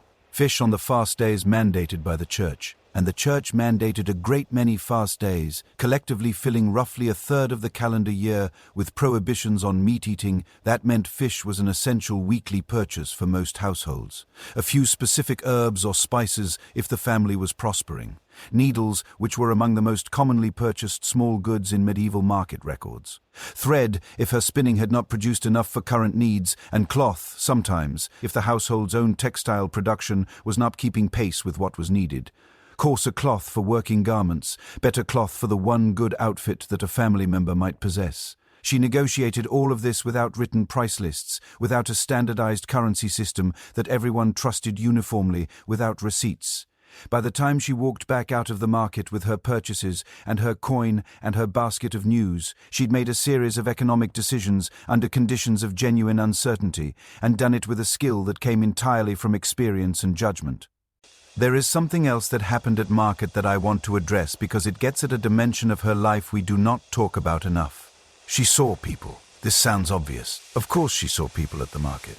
But I want you to think about what her ordinary week looked like in contrast to market day. The household, the garden, the animals, the hearth, the children. A world bounded by the walls of the home and the edges of the family's strips of land, populated almost entirely by the same people, day after day, in the same configurations. Then market day arrived, and suddenly she was in a crowd. Not just her neighbors, people from the surrounding villages, travelers passing through, merchants who had been to towns she would never visit, women whose households she knew by reputation but had not seen since the last market day.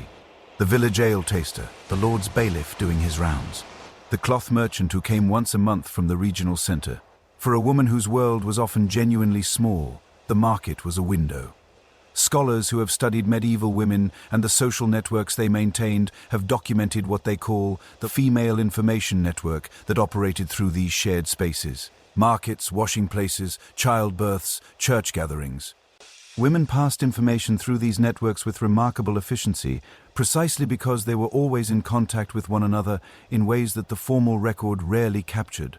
The market was one of the main nodes of that network, and she understood this. She knew that the woman she'd seen arguing with her husband at the last market was worth a quiet word with to check if all was well. She knew that the information about the traveling merchant's prices was worth passing to her neighbor who had goods to sell next week. She knew that the collective weight of what the women at the market said about a particular trader's practices could make or break that trader's reputation with the community.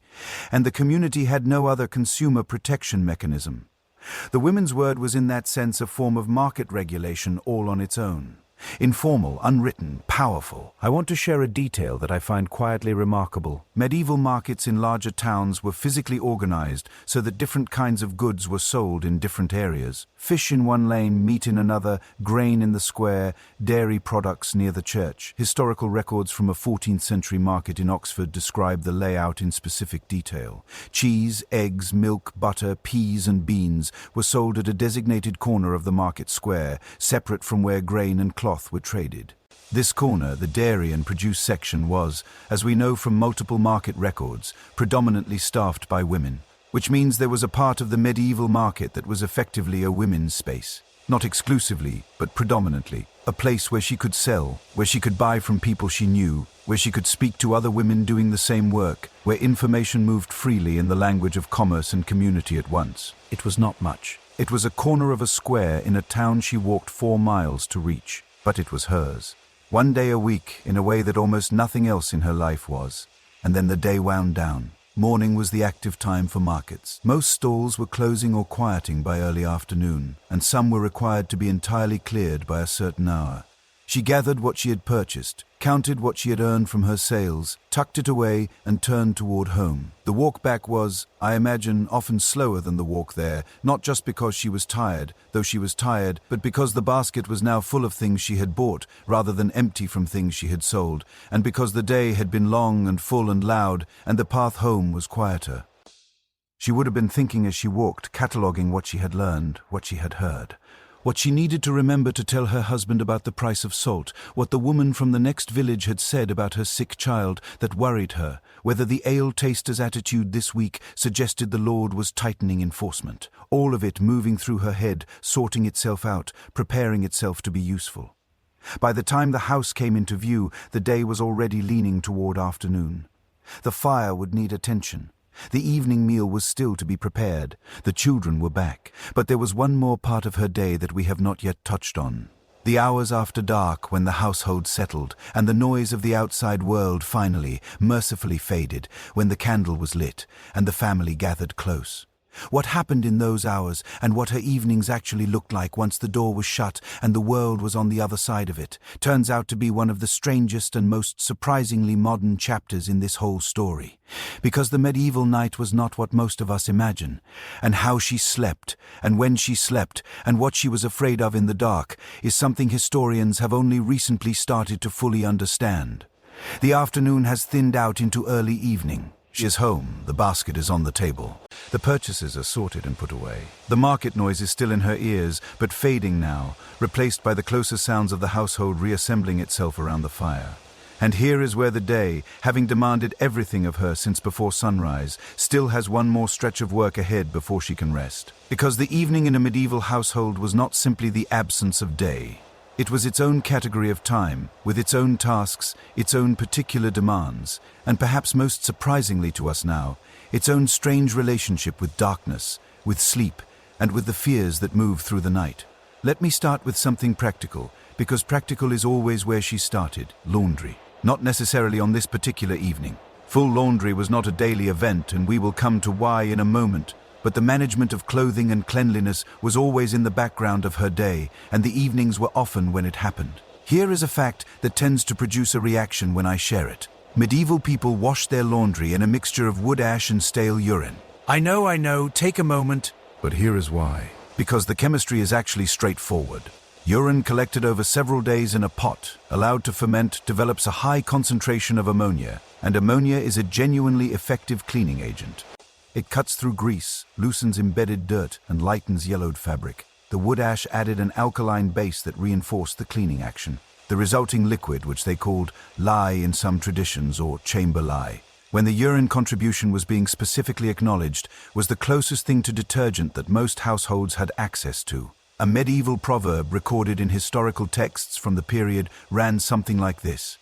A woman is a worthy thing. She does the wash and the wring. Not the most poetic tribute to a genuinely grueling process, but at least it acknowledged the labor existed, and the labor was genuinely intense. Laundry, in the modern sense, throwing things in a machine, pressing a button, is so removed from what she did that comparing them feels almost absurd. Full laundry, what is sometimes called the Great Wash or the Grand Wash, was not a weekly event. It could not be. The process was simply too time-consuming and too physically demanding to sustain as a weekly rhythm for one person. Historical records of the laundry process describe it taking multiple days from start to finish. The soaking in lye solution, which could run for many hours, the boiling of linens in large pots over the fire, which is why the fire always needed to be going, the beating of wet fabric with wooden paddles to force out the dirt and water. The hauling to a river or stream for rinsing, which meant carrying heavy, saturated cloth over whatever distance separated the house from water. The spreading on grass or bushes or fence rails to dry in whatever sunlight was available. so the approach was practical. The household wore the same outer garments for extended periods, spot-cleaning stains as they occurred. But the linen, the underclothes, the shifts, the chemises worn directly against the skin, those were washed more regularly because linen was the fabric designed specifically to be washable. It was worn as the first layer, precisely so that it could take the body's sweat and soil and be cleaned, protecting the more expensive outer garments from constant washing that would wear them out. She probably had 2 sets of linen, one being worn, one being washed or drying. The rotation was the system. Now the evening itself, once the immediate tasks were managed, the fire banked, supper eaten, the children settling. What happened after dark in a medieval household deserves more attention than it usually gets, because it was genuinely different from modern evenings in ways that are easy to miss. The first thing to understand is how complete the darkness was. There are no streetlights outside the door, no ambient glow from neighboring windows, from screens, from the distant sky of a city whose lights never fully turn off. When darkness falls in a medieval village or town, it falls completely. The only light available is from the fire, which generates warmth and some light, but fills the room with smoke and needs constant attention, or from candles, which were expensive enough that their use required judgment. Tallow candles made from rendered animal fat were what ordinary households used. They produced a dim, unsteady light, smoked considerably, and had to be made by her, another task in the long list. Beeswax candles burned cleaner and brighter, but cost significantly more and were beyond the regular budget of most ordinary households. A tallow candle was not the golden, romantic candlelight of a period drama. It was a small, slightly yellowish, slightly smoky flame that let you see roughly 2 feet in front of you and smell what you were burning. So evening activities in a medieval home were shaped by the limits of that light. Fine needlework, spinning, reading. These were harder or impossible by tallow candle. But mending a torn garment by feel and firelight, entirely possible. Spinning by the feel of the fiber in her fingers. She could do that in near darkness and often did. Now, here is the part I've been saving because it is one of the most genuinely surprising discoveries in the history of everyday medieval life. And it connects directly to how she slept and what happened in the middle of her night. For most of human history, and this is the conclusion of over 16 years of historical research by a scholar named Roger Ekirch, who published his findings in a landmark study titled At Day's Close, Night in Times Past, People Did Not Sleep the Way We Sleep Now. We think of sleep as a single consolidated block, 8 hours or 7 or 6 if we're being honest. You go to bed, you sleep, you wake up in the morning. This is the norm. We've been taught to aspire to it, the standard against which we measure our sleep health, the thing that defines healthy rest. But it turns out this pattern is remarkably new. And for most of the medieval and early modern period, it is not how people slept at all. Ekirch compiled evidence from more than 500 historical references spanning hundreds of years, diaries, medical texts, court records, letters, ballads, literature.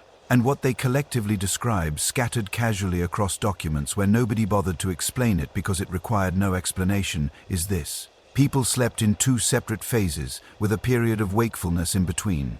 The first sleep began shortly after dark, perhaps 8 or 9 in the evening, depending on the season. It lasted somewhere around 4 hours. Then people woke. They moved around. Some prayed. Some checked on the fire.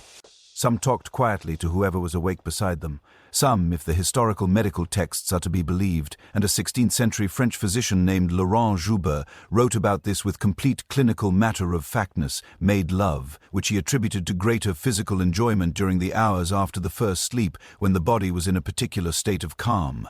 Then, after an hour or so of this quiet, wakeful interlude, which was sometimes called simply the watch, they went back to sleep for their second sleep, which lasted until dawn. Geoffrey Chaucer mentions it in the Canterbury Tales. An old English ballad called Robin of Portale contains the line, "At the wakening of your first sleep, you shall have a hot drink made." Nobody in the original audience needed that phrase explained to them. It was simply how the night worked. Does this resonate with anyone listening right now? Because here is what I find fascinating about this. When researchers at the National Institute of Mental Health in the United States conducted a study in the early 1990s, placing subjects in rooms with no artificial light for 14 hours each day, within a few weeks, almost all of the participants began spontaneously shifting into this pattern. First sleep, wakeful interval, second sleep. The researchers noted that during the waking interval, subjects showed elevated levels of prolactin, a hormone associated with feelings of calm and contentment, and described the state as being similar to deep meditation. Not the anxious insomnia of someone lying awake worrying, something quieter, more restful, a different kind of consciousness between waking and sleeping. The conclusion that Roger Ekert and others have drawn from this is significant. The consolidated 8-hour sleep that we now consider normal, the sleep pattern we are told we must achieve, is not ancient human nature. It is approximately 200 years old. It emerged with gaslighting in the early 19th century, when artificial light for the first time allowed the wealthy to stay awake much later in the evening, compressing the night, pushing sleep later, and making the two-phase pattern impractical. Then electric light spread this change to everyone, and then the medical establishment categorized waking in the middle of the night as a disorder requiring treatment. The medieval housewife had never heard of insomnia. She just woke up in the middle of the night, did whatever needed doing, and went back to sleep. What did she actually do during her watch? The practical answer: she checked the fire. This was not optional. A fire that died in the night was a genuine problem, and banking it carefully against the cold was a learned skill. She would have listened for anything wrong in the house or outside. The sound of unusual movement, the particular cry of an animal that indicated something had gotten among the chickens. In winter, she might have brought a frost-sensitive plant closer to the hearth. If there was a sick child, the wakeful interval was when she checked on them. If she was religious, and most people were in the deeply sincere way of a period where the physical and spiritual worlds were understood to be in constant intimate contact, she might have prayed. There are medieval texts that specifically address this interval as a time suited to religious reflection, when the mind was neither fully asleep nor distracted by the demands of the day. And in some households, this is documented in court records, in letters, in the indirect evidence of how people described their nights. The interval was when couples talked, when they had the rare quiet privacy of darkness, and no children actively requiring anything, and could speak to each other without the daily life pressing on every side. I find something deeply human about that. In the crowded, noisy, relentlessly public medieval household, the hour between first sleep and second sleep might have been the most genuinely private time two people shared. Now, the fears of the medieval night, and I want to be careful here, because the popular image of the medieval person cowering in terror from demons and supernatural forces is both somewhat true and considerably more complicated than it sounds. Yes, the medieval world had a rich vocabulary of nocturnal danger that was supernatural in character. The church warned about the devil who preyed on those who slept too deeply or too carelessly.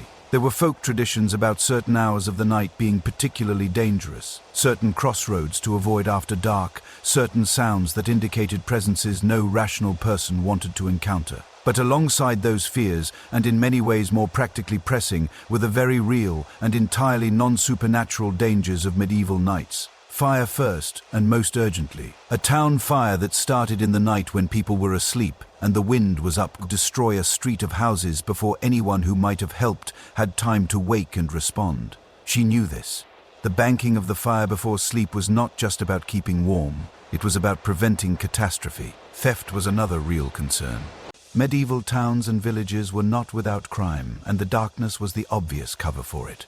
Locks existed, she held the keys, as we discussed. But locks in a house with earthen floors, timber walls, and no glass in the windows were a more relative concept of security than we might imagine. Illness was a constant companion of the night. A child who had seemed well enough at supper might develop a fever that turned serious before dawn. She would have been alert to the sounds of breathing, to the particular quality of a child's cry in the dark, in a way that combined love with the practical anxiety of someone who knew the medical options available to her were limited. And then there was the cold. In winter, without central heating, without insulation worthy of the name, without the double glazing and draft proofing we take entirely for granted. A medieval house at night could be genuinely dangerous to the very young and the very old. She kept the children close to the warmth. She checked on elderly relatives. The arrangement of bodies in the sleeping space was not random.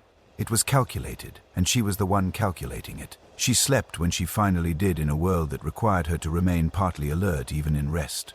Her sleep was not the deep, well-defended unconsciousness of someone whose world has been made safe by technology. It was the sleep of someone who had one ear always open for the fire, for the cry, for the creak that was not just the house settling.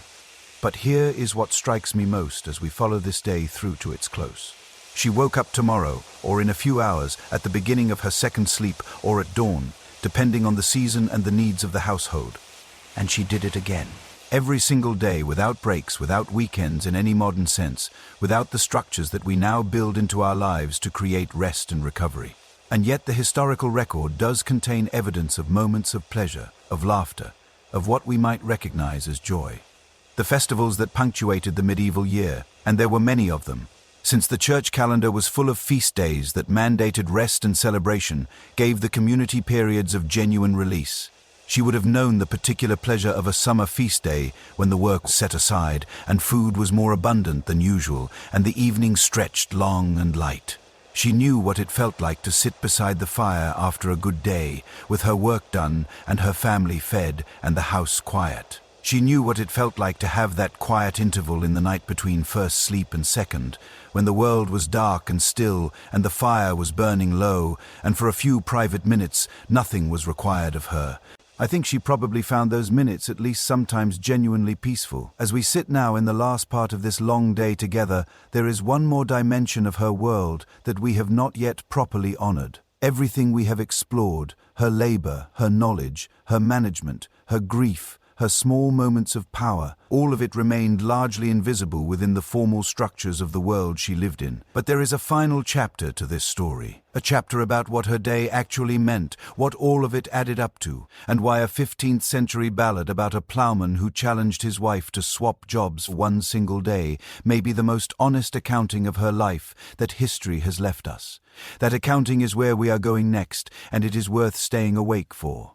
Something I said at the end of the last part deserves a little more attention before we move on. I mentioned fairly briefly that laundry was one of the most physically demanding tasks in her week and that it was not done every day for very practical reasons.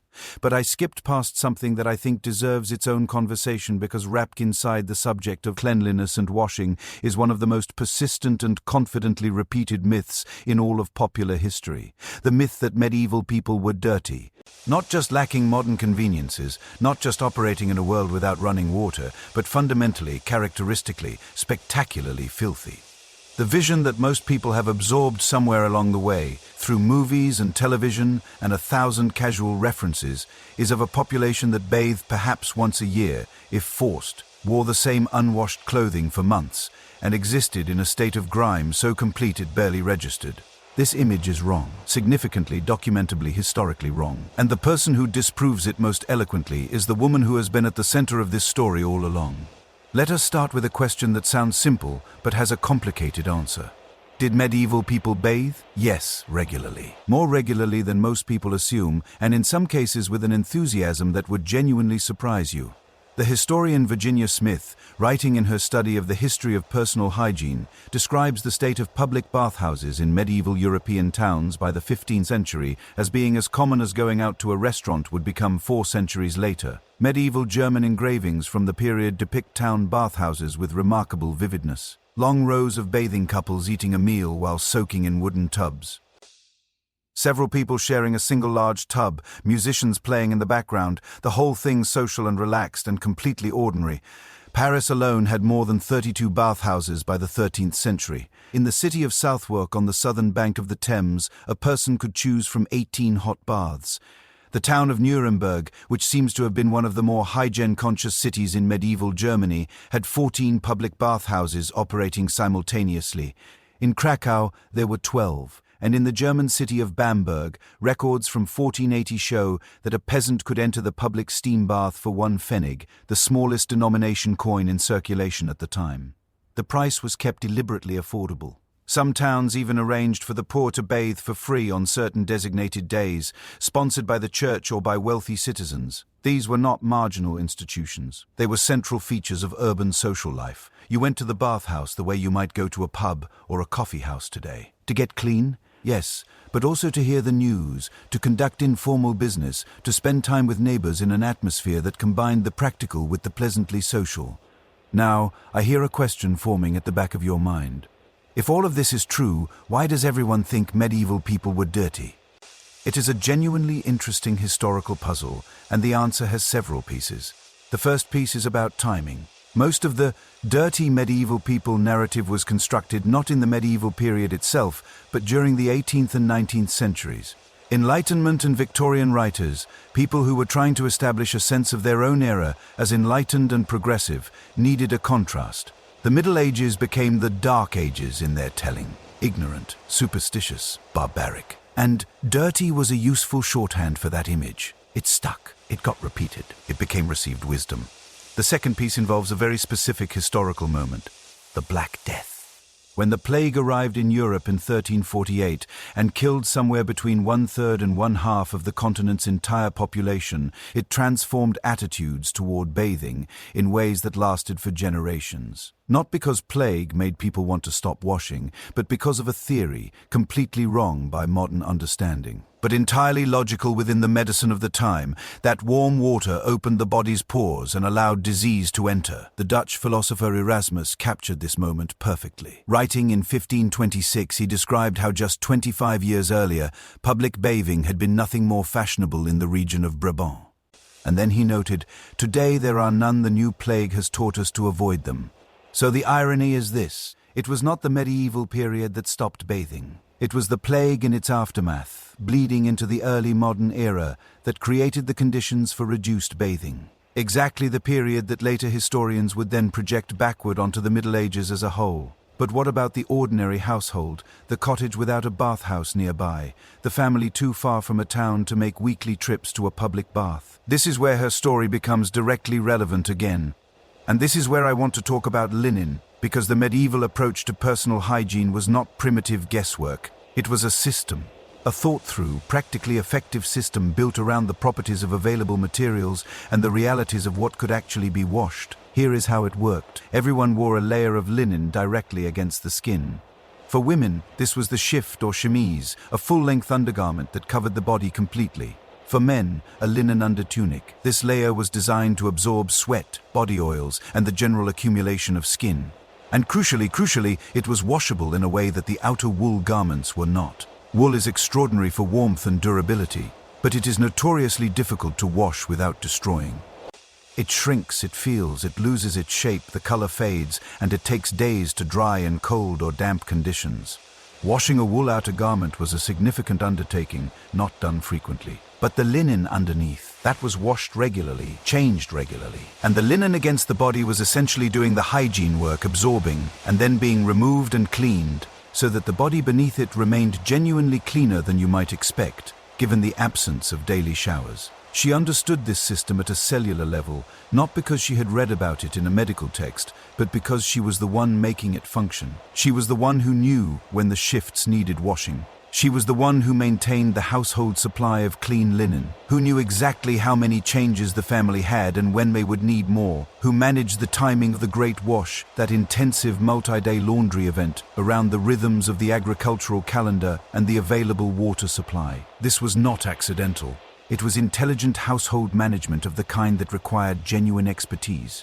And she went further than just managing what was worn next to the body. Her house itself was a hygiene project. The rushes on the earthen floor, dried river grasses laid across the floor to provide some insulation and cushioning, were changed periodically and freshened with dried herbs, lavender, chamomile, basil, mint. These were not decorative choices, they were practical ones. The aromatic oils in these herbs were understood to repel fleas and other insects that were among the most persistent sources of skin irritation and disease transmission in a medieval household. The hearth fire that burned constantly was not just for warmth and cooking. The smoke that filled the room, which we discussed earlier, and which was genuinely difficult to live with, had a secondary effect that medieval people likely observed without fully understanding it. It suppressed mold, dried the walls and straw, and created an environment that was considerably less hospitable to certain pathogens than the alternative of a cold, damp, unventilated room. She aired the bedding. She beat the outer garments to remove dust. She swept. She kept the animals at a distance that minimized contamination of the living and eating areas. None of these actions required a theory of germ transmission to be effective. They required observation and pattern recognition and the kind of practical intelligence that accumulates over generations of shared domestic experience. I want to tell you about something that happened in the city of Coventry in the 15th century because it is both genuinely funny and unexpectedly illuminating. The town authorities issued a regulation banning the washing of laundry at the public conduit, the communal water supply in the town center. The reason given in the official record was that the soap and dirty water from the laundry was driving fish away from the conduit. Let that image settle for a moment. The town officials were not concerned that women were washing. They were concerned about the fish. What this record tells us beneath its comic surface is something important. Medieval urban women were doing laundry at communal water sources, as a matter of course, regularly enough that it was affecting the local ecology. This was not an occasional emergency measure. This was routine, and it required regulation because it was so common. The myth of the dirty Middle Ages dissolves very quickly when you start reading what local authorities were actually regulating. You do not regulate behavior that does not happen. The fact that Coventry had rules about where laundry could be done implies laundry was being done constantly, everywhere, by everyone. There is a medieval proverb that has survived in English historical records, and I find myself returning to it whenever this subject comes up. A woman is a worthy thing. She does the wash and the wring. It is not, I should say, a particularly beautiful piece of verse, but it is honest. It acknowledges in the plain language of someone who was paying attention that the maintenance of cleanliness in a medieval household was her work, and that it was considered worthy, valuable, something worth noting, even if only in a proverb. And the 14th century Italian physician Mano de Maneri, writing in his medical guide called Regimen Sanitatis, stated clearly that the bath cleans the external body parts of dirt left behind from exercise on the outside of the body. Medieval medical thinking at its most practical was actively recommending cleanliness, not forbidding it, not treating it as a luxury for the privileged, recommending it as part of a healthy life. She did not need a physician to tell her this. She already knew it. She knew it the way she knew everything else that kept her household functioning. Through practice, through experience, through the accumulated wisdom of women who had been doing the same things in the same houses for generations before her. Here is the part of this story that I find genuinely moving, and it connects directly to what we are about to discuss. The myth of the dirty Middle Ages persisted in part because the people who created it were looking in the wrong places.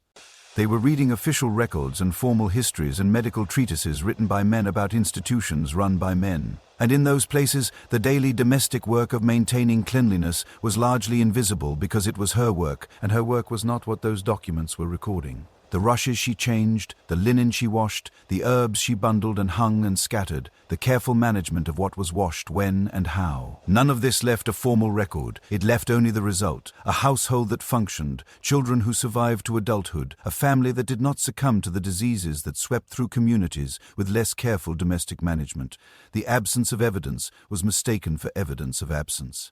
And what was actually invisible was not the dirt. It was the work that kept the dirt away. And so we arrive at the end of a day that has taken us through every room of her life. The fire and the pottage, the ale and the spindle, the herb garden and the birthing room, the keys at her belt and the market stall, the segmented night and the careful banking of the fire before the second sleep, the laundry soaking in lye, and the household maintained day after day in the kind of functional cleanliness that made ordinary life possible. Every one of those tasks was skilled.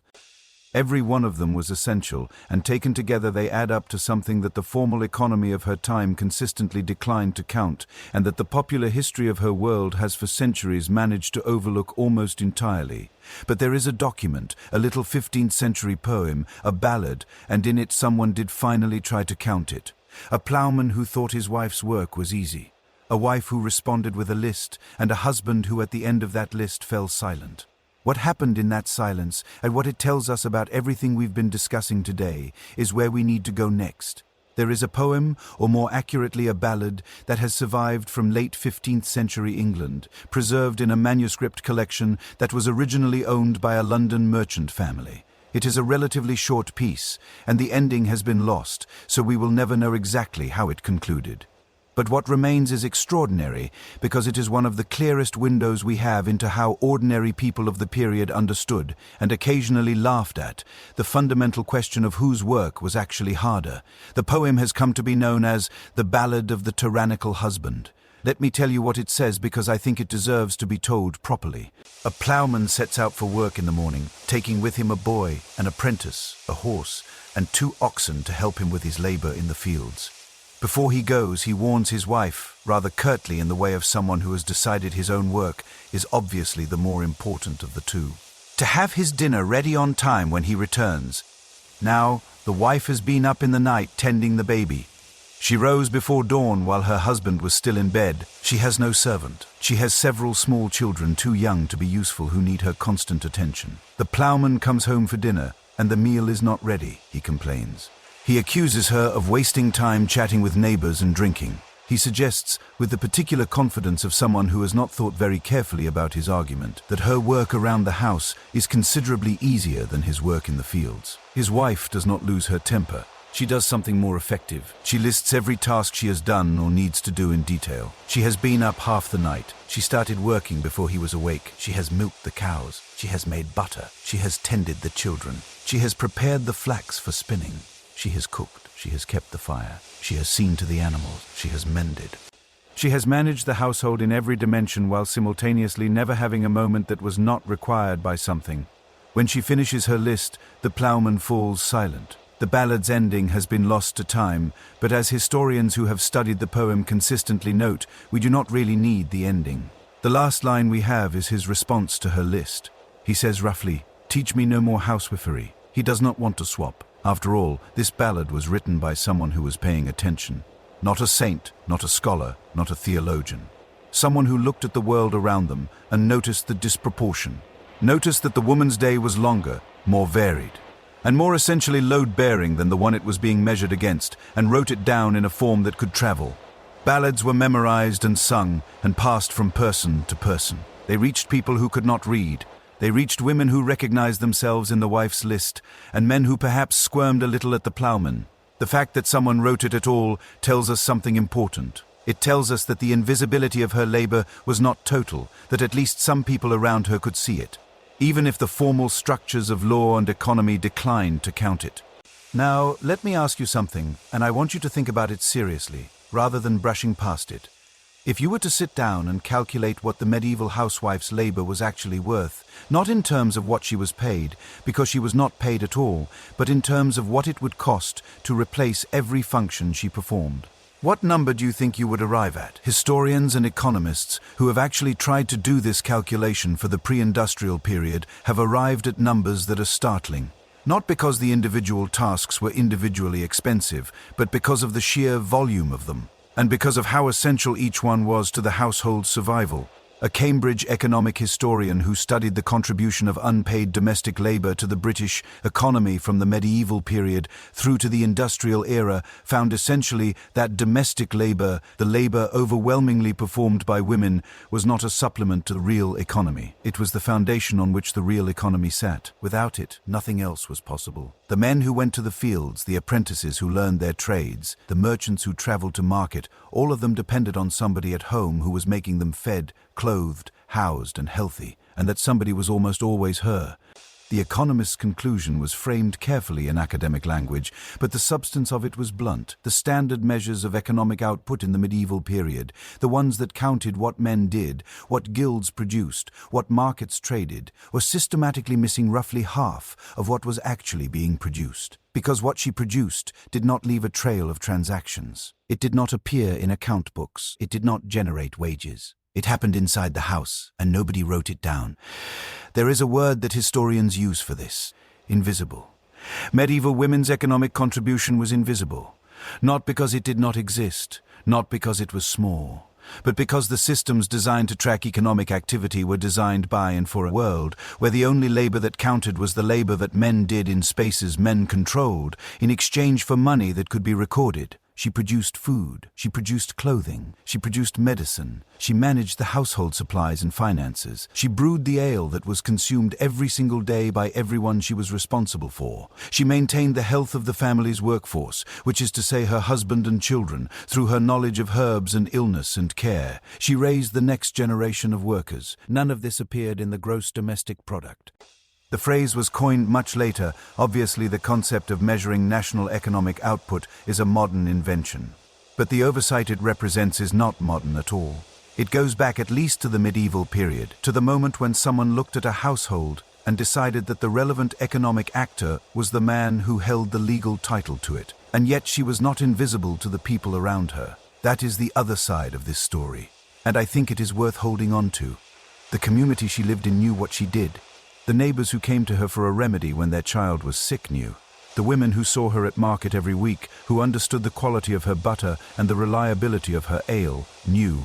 The families who had borrowed her birthing girdle or asked for her help in a difficult labor knew. The apprentices who had been fed at her table knew. The ballad maker knew. And in the social currency that operated below the level of legal recognition, in reputation, in trust, in the particular respect that a community extends to someone it depends on, she was counted carefully, precisely. That does not undo the injustice of her invisibility in the formal record. I am not suggesting the community's informal recognition was adequate compensation for everything she was denied. It was not, but it means she was not nothing. It means she was seen, even when the documents did not see her. I want to spend a moment on the historian Judith Bennett, whose work on medieval women and labor has shaped the field for decades. Her conclusion about the status of medieval women's work was deliberately unsentimental. She argued that medieval women's work was neither the paradise that some romantic interpretations suggest, the golden age of domestic economy before capitalism ruined everything, nor the unambiguous oppression that a purely structural analysis might imply. Her summary, which has stayed with me since I first read it, was this: medieval women's work was no paradise nor, for that matter, an inferno. It was instead, in some broad respects, remarkably similar to women's work today. That is a striking thing to say, and I think it is worth sitting with. 800 years, and the essential shape of the problem, skilled essential labor that is systematically undervalued and undercompensated because it happens in domestic space, has not fundamentally changed. The specific tasks are different, the tools are different, the mortality rates are incomparably different. But the structure? Recognizable. I find that simultaneously sobering and somehow clarifying. It suggests that the problem is not incidental. It is not the result of some medieval peculiarity that modernity has solved. It is something more durable and structural than that. And understanding it in its historical form, seeing it in her life, in her day, in everything she did from before sunrise to after dark, gives us a language for discussing what it actually is. Now, let me take you back to her for a moment, because I want to close this part of her story not with economics or theory, but with the actual texture of her life. She probably did not think of herself as invisible. This is an important point, and I say it not to be dismissive of the injustice, but because I think it is historically true. She had a self-concept, and it was not primarily defined by the formal economy's failure to count her. She was a wife, a mother, a neighbor, a healer, a brewer, a manager, a spinner, someone whose name was known in her community, whose skills were respected or not depending on their quality, whose reputation moved ahead of her when she walked to market. She had pride in what she did. The historical record, in those rare moments when women's own voices come through at all, in depositions before church courts, in the rare letter, in the ballads that circulated through communities, suggests women who knew the value of their work and were not entirely indifferent to having it acknowledged. The wife in the ballad does not accept her husband's dismissal quietly. She argues back.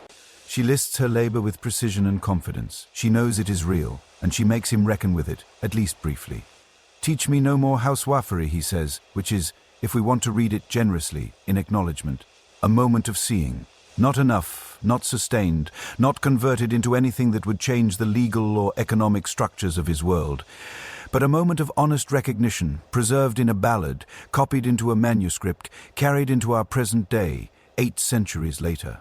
There is something that connects all the parts of her day we followed together. The fire she nursed in the darkness before anyone else was awake. The pottage she kept going while she spun and mended and managed. The ale she brewed with knowledge passed to her through generations of women.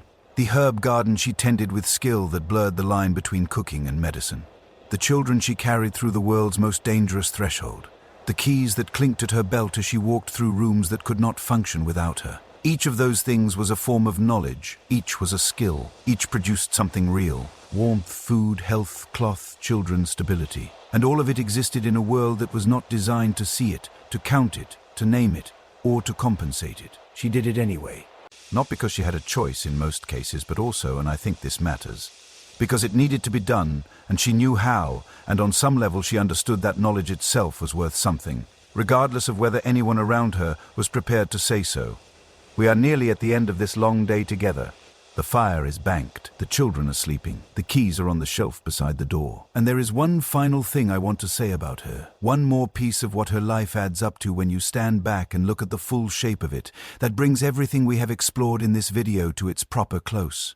It has to do with a question I have been circling around this entire time, not what she did. We have covered that in almost more detail than I expected when I started, but why it matters that we know. Why her day, her work, her invisible economy, her quiet expertise in keeping the world alive. Why any of it is worth the hours we've spent here in the dark listening. Why does it matter? That is the question I want to answer before we say goodnight. And I have been thinking about how to answer it properly for most of this video. Not with a sweeping historical argument, not with a list of lessons learned, but with something more personal, because I think the honest answer is personal. It matters because she was real.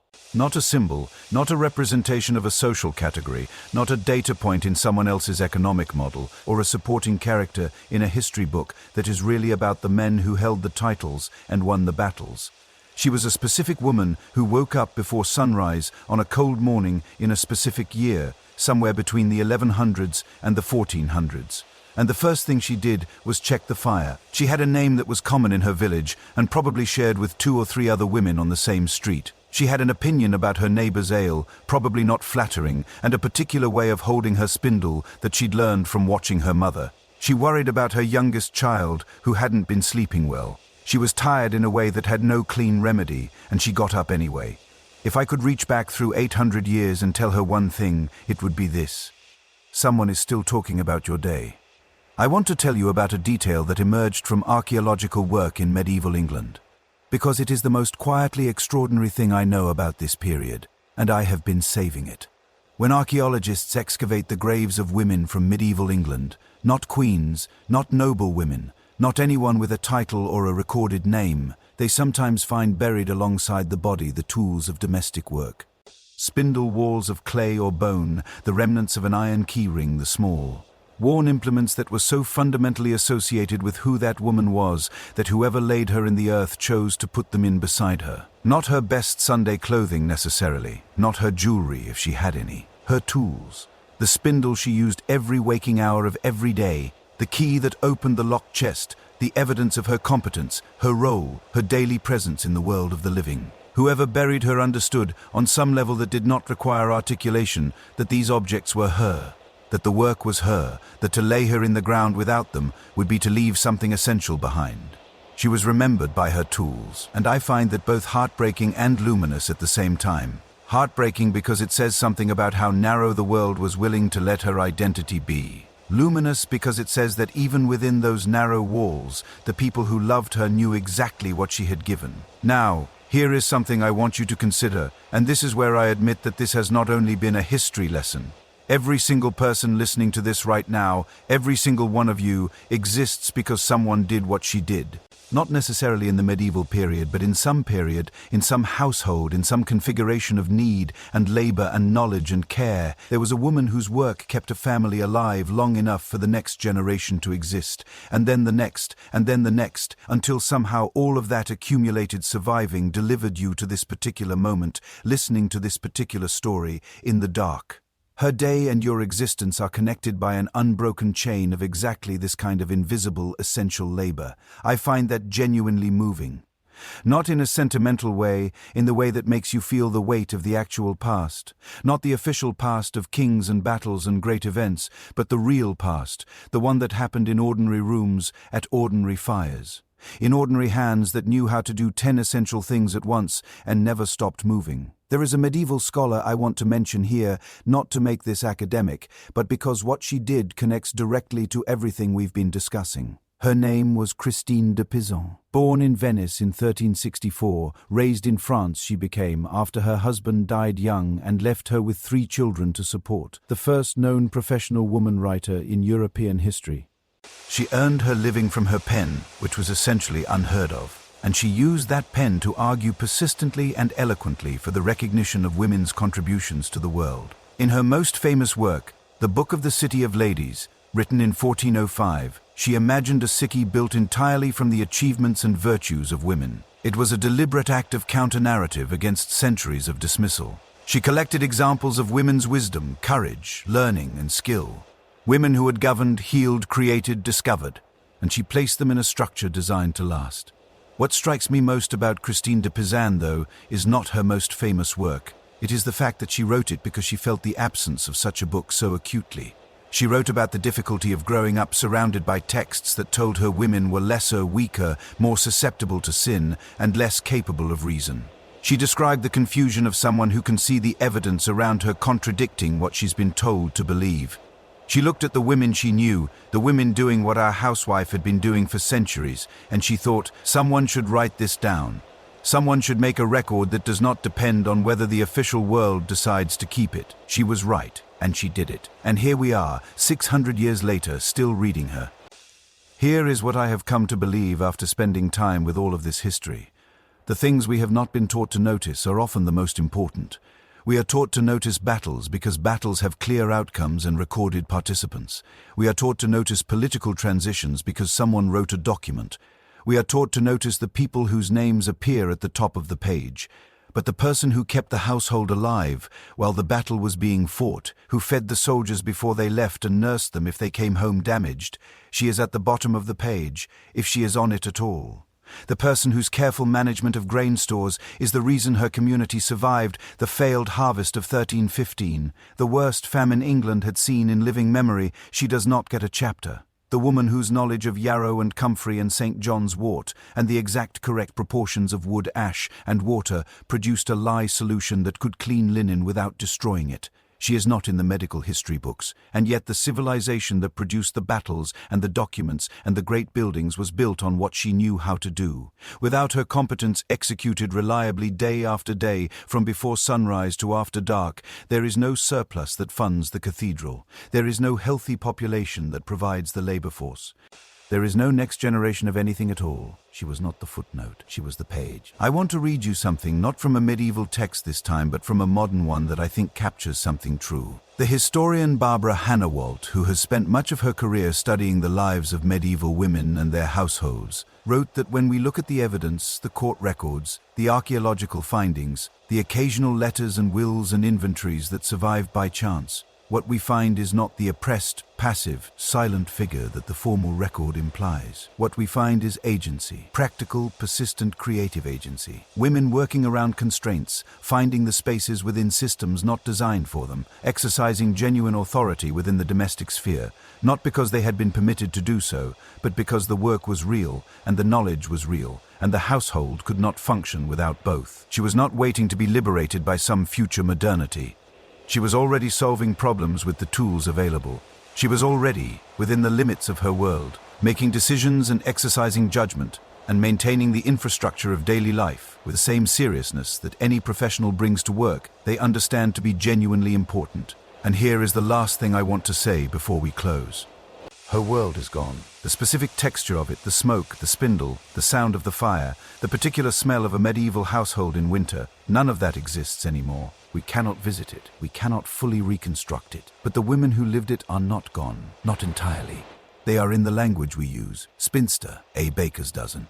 That tells you she stood on the wrong side of the assize of bread. The word chatelaine, that means both a household manager and the keys at her belt. They are in the plants growing in our gardens that still carry their medieval names and their medieval uses.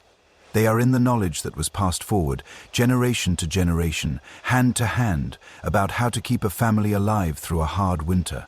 They are in you, in the unbroken chain I mentioned earlier, in every human being alive today who descended from the long, invisible lineage of women who did what needed to be done in the dark, before anyone else was awake, without anyone watching, without anyone counting. She got up this morning, if we can call it that, if we can hold the fiction of her present tense reality for just one more moment, and she checked the fire. It was still alive. She added wood. She watched it catch. And then the children started to stir, and the animals needed seeing to. And there was a pot that needed to be over the heat before the family woke. And the day was beginning again, as it always had, as it always would. For every day of her life until the last one. She did not stop to wonder if any of it mattered. She was too busy making sure it did. That is her story. That is a day in the life of a medieval housewife. And I find, having spent all this time in it, that it is one of the most astonishing stories I have ever had the privilege of telling. Not because it is dramatic in the way history usually insists on. No battles, no thrones, no great reversals of fortune. But because it is true, and because it is human in the deepest possible sense, and because she deserved to have someone tell it. Thank you for spending this night with her. If you found yourself moved by any part of her story, by the spinning, by the fire, by the keys at her belt, by the quiet dignity of a woman who held an entire world together with her bare hands, then I am glad. That feeling is the whole reason for doing this. And if you know someone who might need to hear this story, who might benefit from knowing that the invisible labor of keeping a household alive has always been skilled, always been essential, and always been underestimated, please share it with them. Because that is how the stories that have been forgotten begin to be remembered. The fire at the hearth, the spindle turning, the keys at the belt. She was real. She mattered. And now, 800 years later, she has been seen. Sleep well, friends. The next story is waiting, and I promise you it is equally extraordinary, equally human, and equally hidden in the parts of history that no one thought to write down. I will see you there. Good night, sweet dreams.